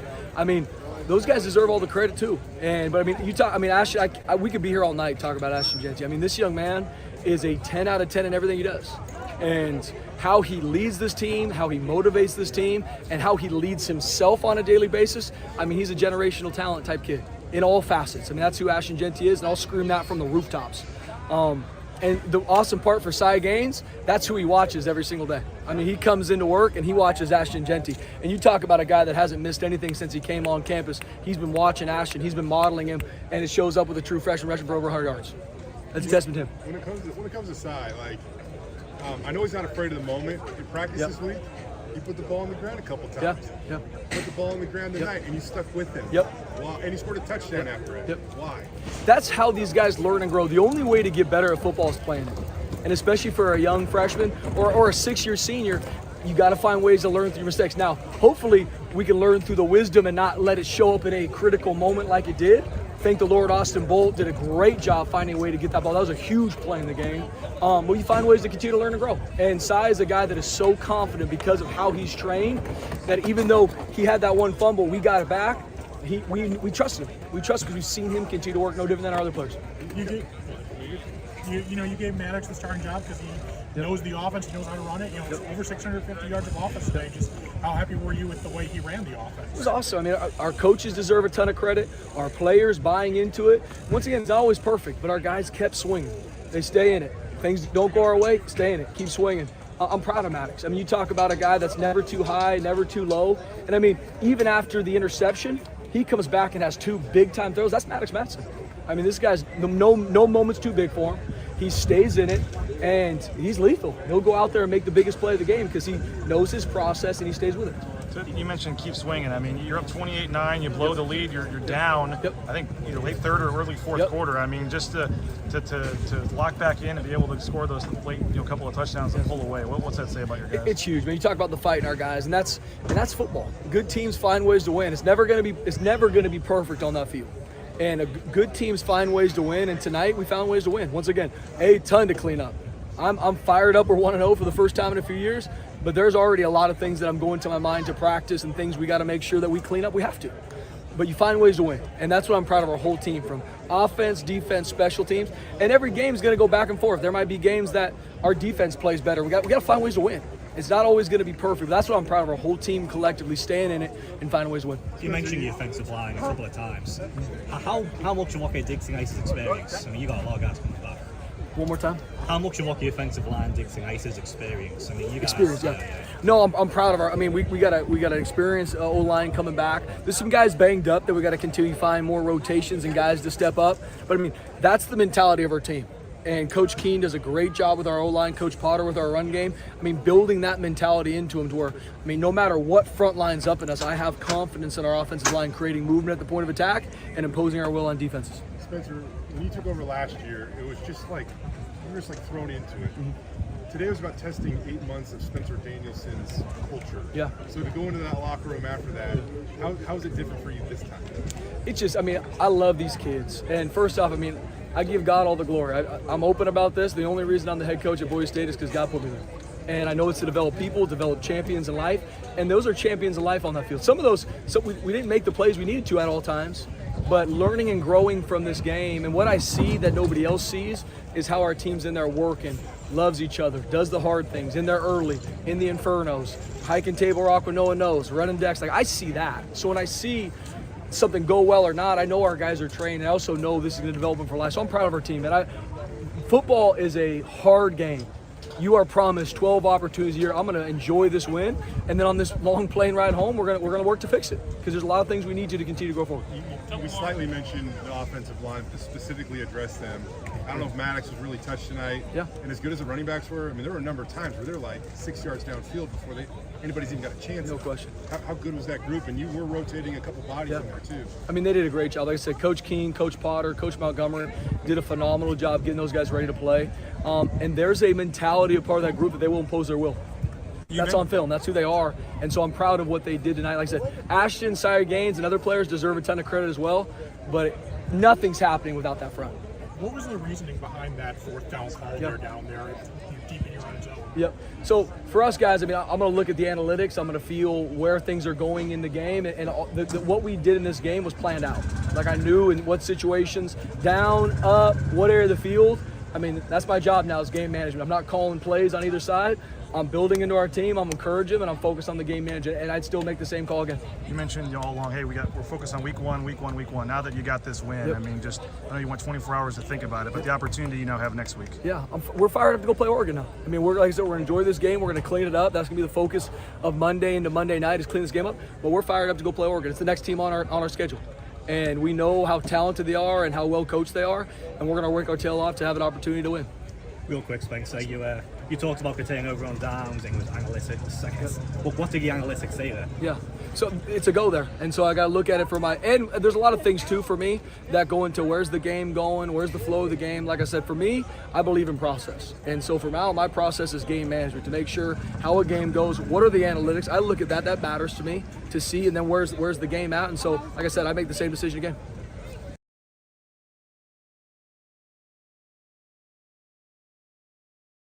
I'd make this decision there again, Mike Sanford. We were both muted. I think you still are.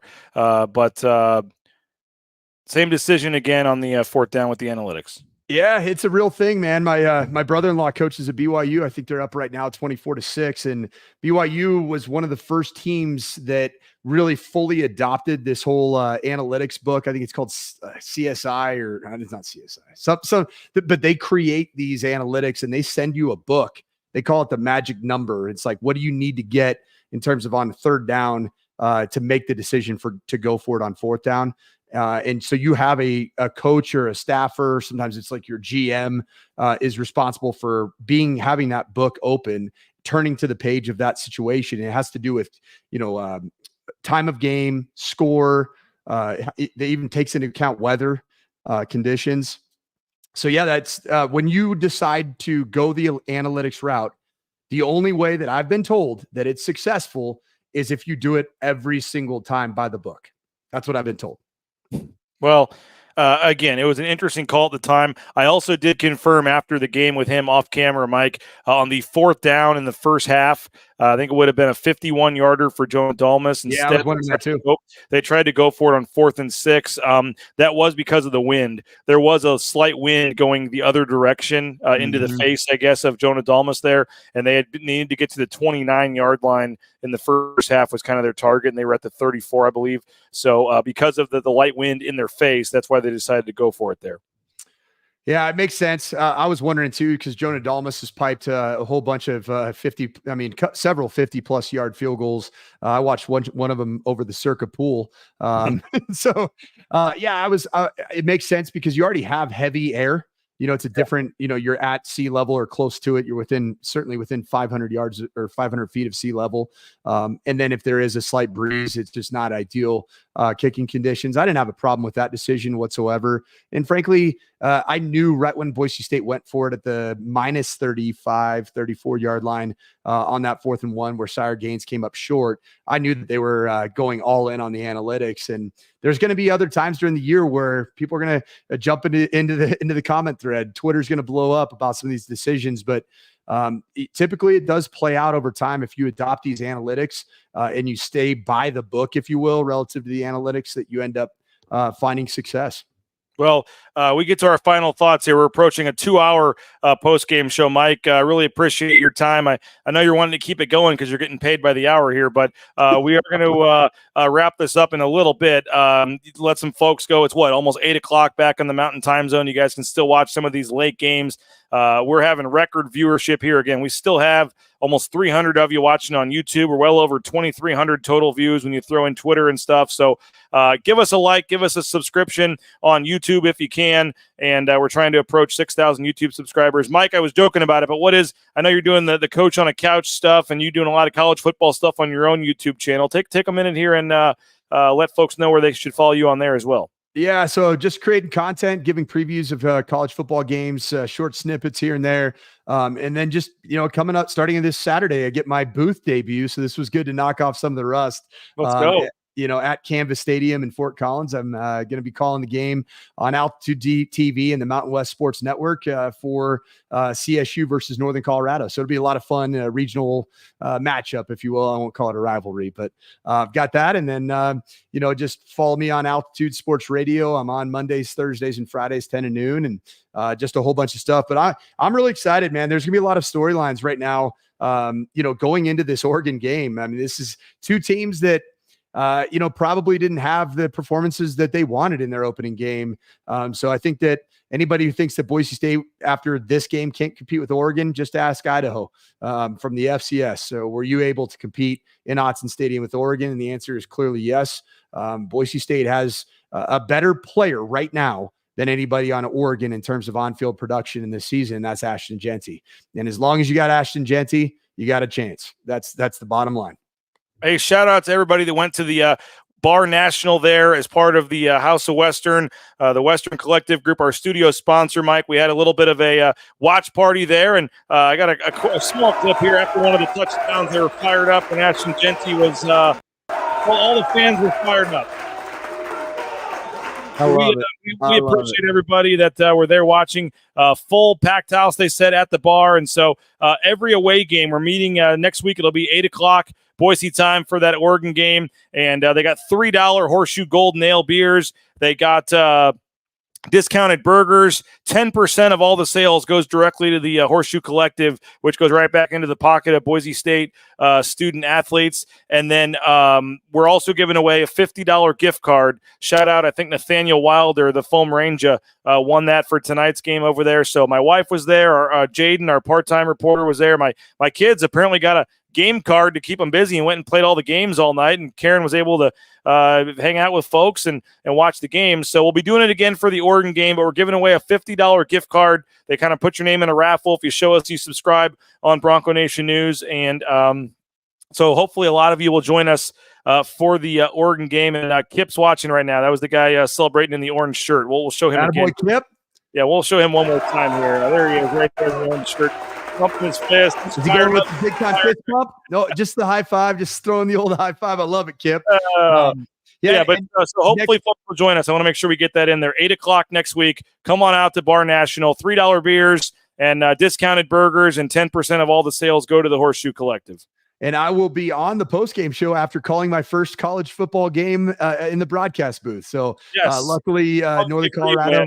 Yep, By the way, I have this video that I want to show real quick. Part of it. Mike, so much time goes into these games, so much effort, so much. You talk about 8 months for one game, and I know tomorrow and on the flight back they'll turn the page, to Oregon. But for these players to be able to celebrate after this game with their fans, to be 1-0 as a player, as a coach, what's that feeling like going on the road and coming back with a big dub? It feels great, and I love what Spencer Danielson said in his post-game presser there, is that the best scenario is when you find a way to get a road win, and there's a whole heck of a lot of stuff that you can clean up, and you have a captive audience, in the film room with you, particularly the defense side of the ball, but there's things on the offense side of the ball that could have led to even more of an explosive day, if that's even possible. And I'm going to quote two different coaches. Number one, Brian Harsin used to always say that, you work year-round, 365 days a year. You work oftentimes 18 to 20-hour days. I've worked plenty of them myself. But you do all of that for just 36 hours in the fall. I mean, that's really what it is. 36 guaranteed hours of coaching college football games, and you're evaluated solely on those 36 hours. And then the other coach that I'm going to quote is the guy that my dad worked for, Urban Meyer, who's certainly caught some strays recently. But the thing that he used to say is, the best part about being 1-0, you got a chance to be 2-0. And Boise State finds them in that rare air that they haven't found themselves in for quite some time. You got a chance to go and be 2-0 next week at Autzen Stadium, and it can be done. And I don't know what happened, Mike, why it worked out this way, but I don't know if you remember the famous Idaho Potato, the huge 18-wheeler truck they have that goes around the country, the big Idaho Potato. I don't know if you know what I'm talking about, Mike. I know a lot of people do it. They're in Statesboro. Yeah, it was in town in Statesboro, and the mascot was there. And here's the mascot, and then I saw that he's celebrating with fans, and then Spencer Danielson walks by. Here's your head coach, Spencer Danielson, firing up with the crowd after the win. All kinds of Boise, Idaho shenanigans happening out in the deep south right there. That's pretty awesome, man. Hey, one last thing. Hold on a second here. All right, there you go, Mike. One last question. Fans, man, fired up. Hey, so there were a bunch of questions in the chat that were answered, but just to clear it up, where is the new reporter for the Idaho Statesman? Is he Scottish? Is he Irish? He's here somewhere. We should probably get him on. He's over in the next room over at some point. I'll try to get him on. But yeah, he is from somewhere in England, I believe, or overseas. Yeah, from the UK. Really nice guy, Sean Goodwin. He does it. He's a new guy. I haven't met him yet. Thrown into the fire at the last minute here, but he is a heck of a guy, no doubt. Knows ball too, which is pretty impressive. My favorite thing from the Spencer Danielson presser by far was him trying in the heat of the moment, probably caffeinated up a little bit, dripping sweat from the humidity. You're coming out of the shower and still sweating. Spencer Danielson tried to figure out what the heck our guy Goodwin was saying in the moment, and he kind of gave him the. Excuse me one more time. That was my highlight of the post-game presser.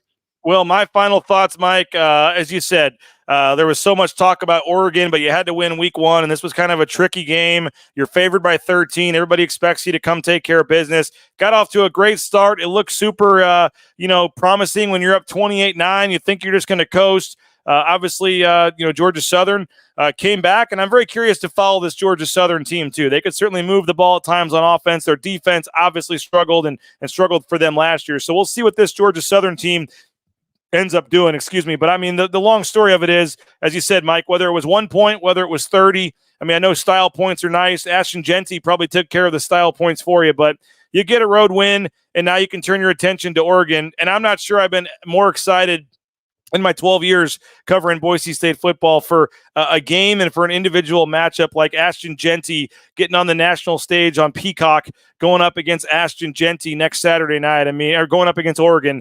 To see Ashton Jeanty against Oregon, I can't wait. It's going to be a lot of fun. And, everybody was like, hey, let's just talk about Georgia Southern, and that's great. But now that we get to see, and again, I know it's only 14-7 in the fourth quarter there, you're probably going to get a fired up, ticked off Oregon team next week. But a win's a win. Ashton Jeanty, he's a heck of a player. Sire Gaines looks like a heck of a player. 371 rushing yards for Boise State. That was impressive. Maddox Madsen had a couple really nice throws. I thought he bounced back after the interception with 2 amazing throws to Cam Camper and Latrell Caples. I know you talked about that earlier, but I thought he played really, really well. And again, 1 touchdown. That's okay. Yeah, because Ashton Jeanty had 6 of them. 71 completion percentage, 22 of 31 for 280 yards. I thought he was more than serviceable. And again, this is not some FCS team. This is a Sun Belt team that went to a bowl game last year, Mike, and Boise State put up 651 yards of offense. 651 yards of offense for Boise State tonight. Now, offense looked great. Defense certainly got some things to clean up, as we've talked about. Gave up 461 yards, 322 through the air. They gave up 12 third down conversions to Georgia Southern. Way too many penalties, 90 yards on 8 penalties for Boise State. So a lot to clean up. Obviously, you got to play a lot better. But as I said earlier, Mike, it's much better. And Leon Rice, the basketball coach, has told me this plenty of times. It's so much easier and so much better to correct mistakes after a win than to have to correct mistakes after a loss. And so, again, was it perfect? No. Are there some concerns and some real concerns about this defense? Obviously, yes. But again, you get a week now to try to clean up some things and get ready for Oregon. But you accomplished the job, 1-0, and it's a nice weekend for Boise State. Nice win. The hype only is going to build for this team, for Ashton Jeanty, and next Saturday night in Autzen Stadium is going to be a whole lot of fun. Yeah, and my final thought is something that I said on Ball Talk is that 2 things travel on road games. A run game travels well, and a really good defense travels well. Well, you got 50% of that equation, and you ended up with a win. And that's got to be it's going to be the path forward. I do know that this run game, because of the offensive line, because of the blocking unit, and Ashton Jeanty, Sire Gaines, and maybe Breezy Dubar making his season debut potentially next week at Autzen Stadium. I know this run game is going to travel. And the great question going into Autzen Stadium for Boise State is, what is going to happen with the defense? Because if both of them travel and they are able to make the corrections that they need to make, I think Boise State finds a way to get a W in Autzen Stadium yet again. It's not a place that's foreign to Boise State getting W's. Wow, that would be something, man. As Chris says, the plane ride just got much shorter for the Boise State football team as they celebrate the win on the way back. Not for Jay Tuss and myself. We get to visit the Dallas airport tomorrow. We get to visit the Denver airport tomorrow. All right. We get 2 layovers, 3 flights tomorrow. So yeah, you want to come down for half an hour and say hi to us. Yeah, it might be fun. But Mike, 2+ hours, man. You did a tremendous job, amazing job. I can't wait to go back and listen and watch the first hour. I might drive back to Savannah a little later. I'm going to go sit back down and write a story or 2. Obviously, I think Ashton Jeanty is going to be the focal point of my story for Bronco Nation News. Mike Prater is also working on a column. So if you're a paying subscriber of Bronco Nation News, you're going to get a story from me. You're going to get a story from Mike Prater. Again, if you're on the fence about it, hopefully you'll fork over the $50. BNN 50 deals, the promo code $50. We're super appreciative of all of those of you that have already subscribed, and hopefully you'll consider helping us out here. You just watched a 2-hour free show on YouTube. So, Mike, thanks, man. Great job. Appreciate it. Thank you so much for your time. Thank you to everybody else for checking us out. Thank you to all of our sponsors. Thank you to Western Collective. Wednesday night, Ball Talk. Johnny and Sanford will break this down, look ahead to the Oregon game. 8 o'clock Wednesday night for Ball Talk. And then next Saturday, you'll see Mike on the post-game show again. So that'll do it from here at Paulson Stadium in Statesboro, Georgia. Again, Boise State gets the win 56-45. We'll talk to you on Bronco Nation News next week. Have a great rest of your evening. Enjoy your weekend. Great job, Mike Sanford. Thank you to all of our subscribers, all of our viewers, all of our loyal fans out there. And we'll talk to you guys later. Enjoy the win. Congratulations, Boise State fans. You're 1-0. Big one against Oregon next.